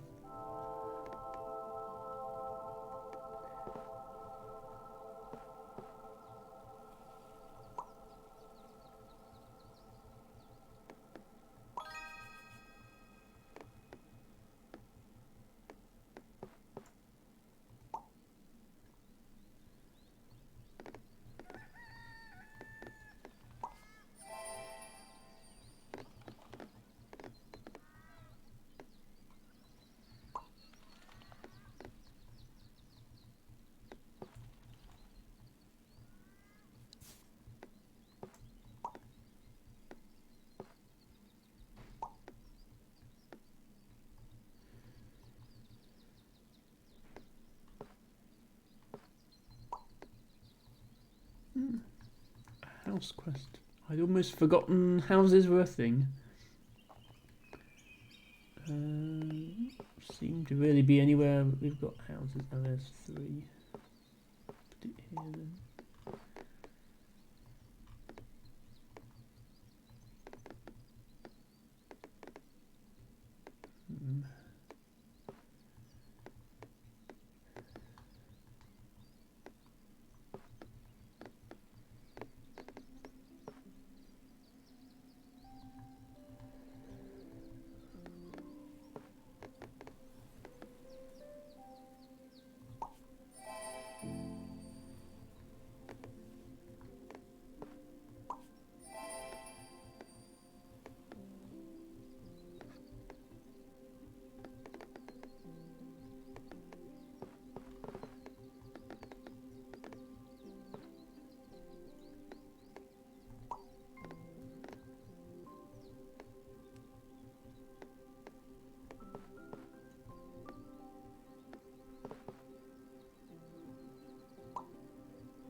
This tile is pretty terrible.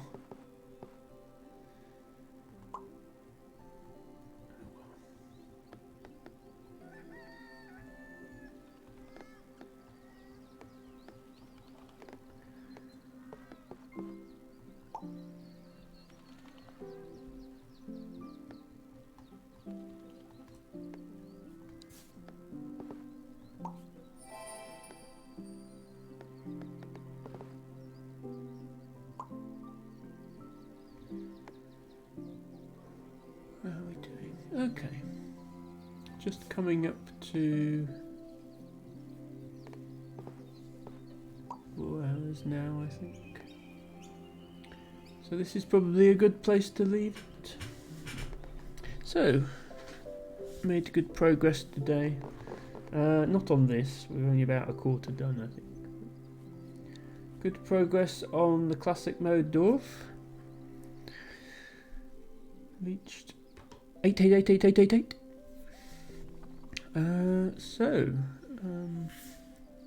Thank you everybody for watching. Matchacatcher says, I wonder what's the probability of getting the same exact 5 tiles when starting a game. So when starting a monthly mode challenge, it's seeded, so you will always get exactly the same 5 tiles. However, for a classic mode game, I would think that would be pretty low. The available tiles in a classic mode game for the first 5, it's a smaller set than all possible tiles, because when you start a new run, you're guaranteed to have tiles with empty gaps on them in order that you can surround your starting tile correctly. However, there's still a lot of possible tiles, so I imagine getting the exact same 5 is quite low probability. But yes, thank you everybody for watching. Thanks T-Bago. Thank you in particular to Luke for the 22 bits. T-Bago for keeping up the usual redeems, Battle of Britain for the resub, Deadly for the 5 bits and the resub, and Ophelia, thank you for being here, for being yourself as always, and redeeming gift sub. It's late for you, Ophelia. I didn't realise you were still here.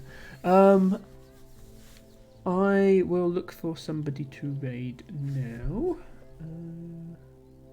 If anybody has suggestions for raid targets, do let me know.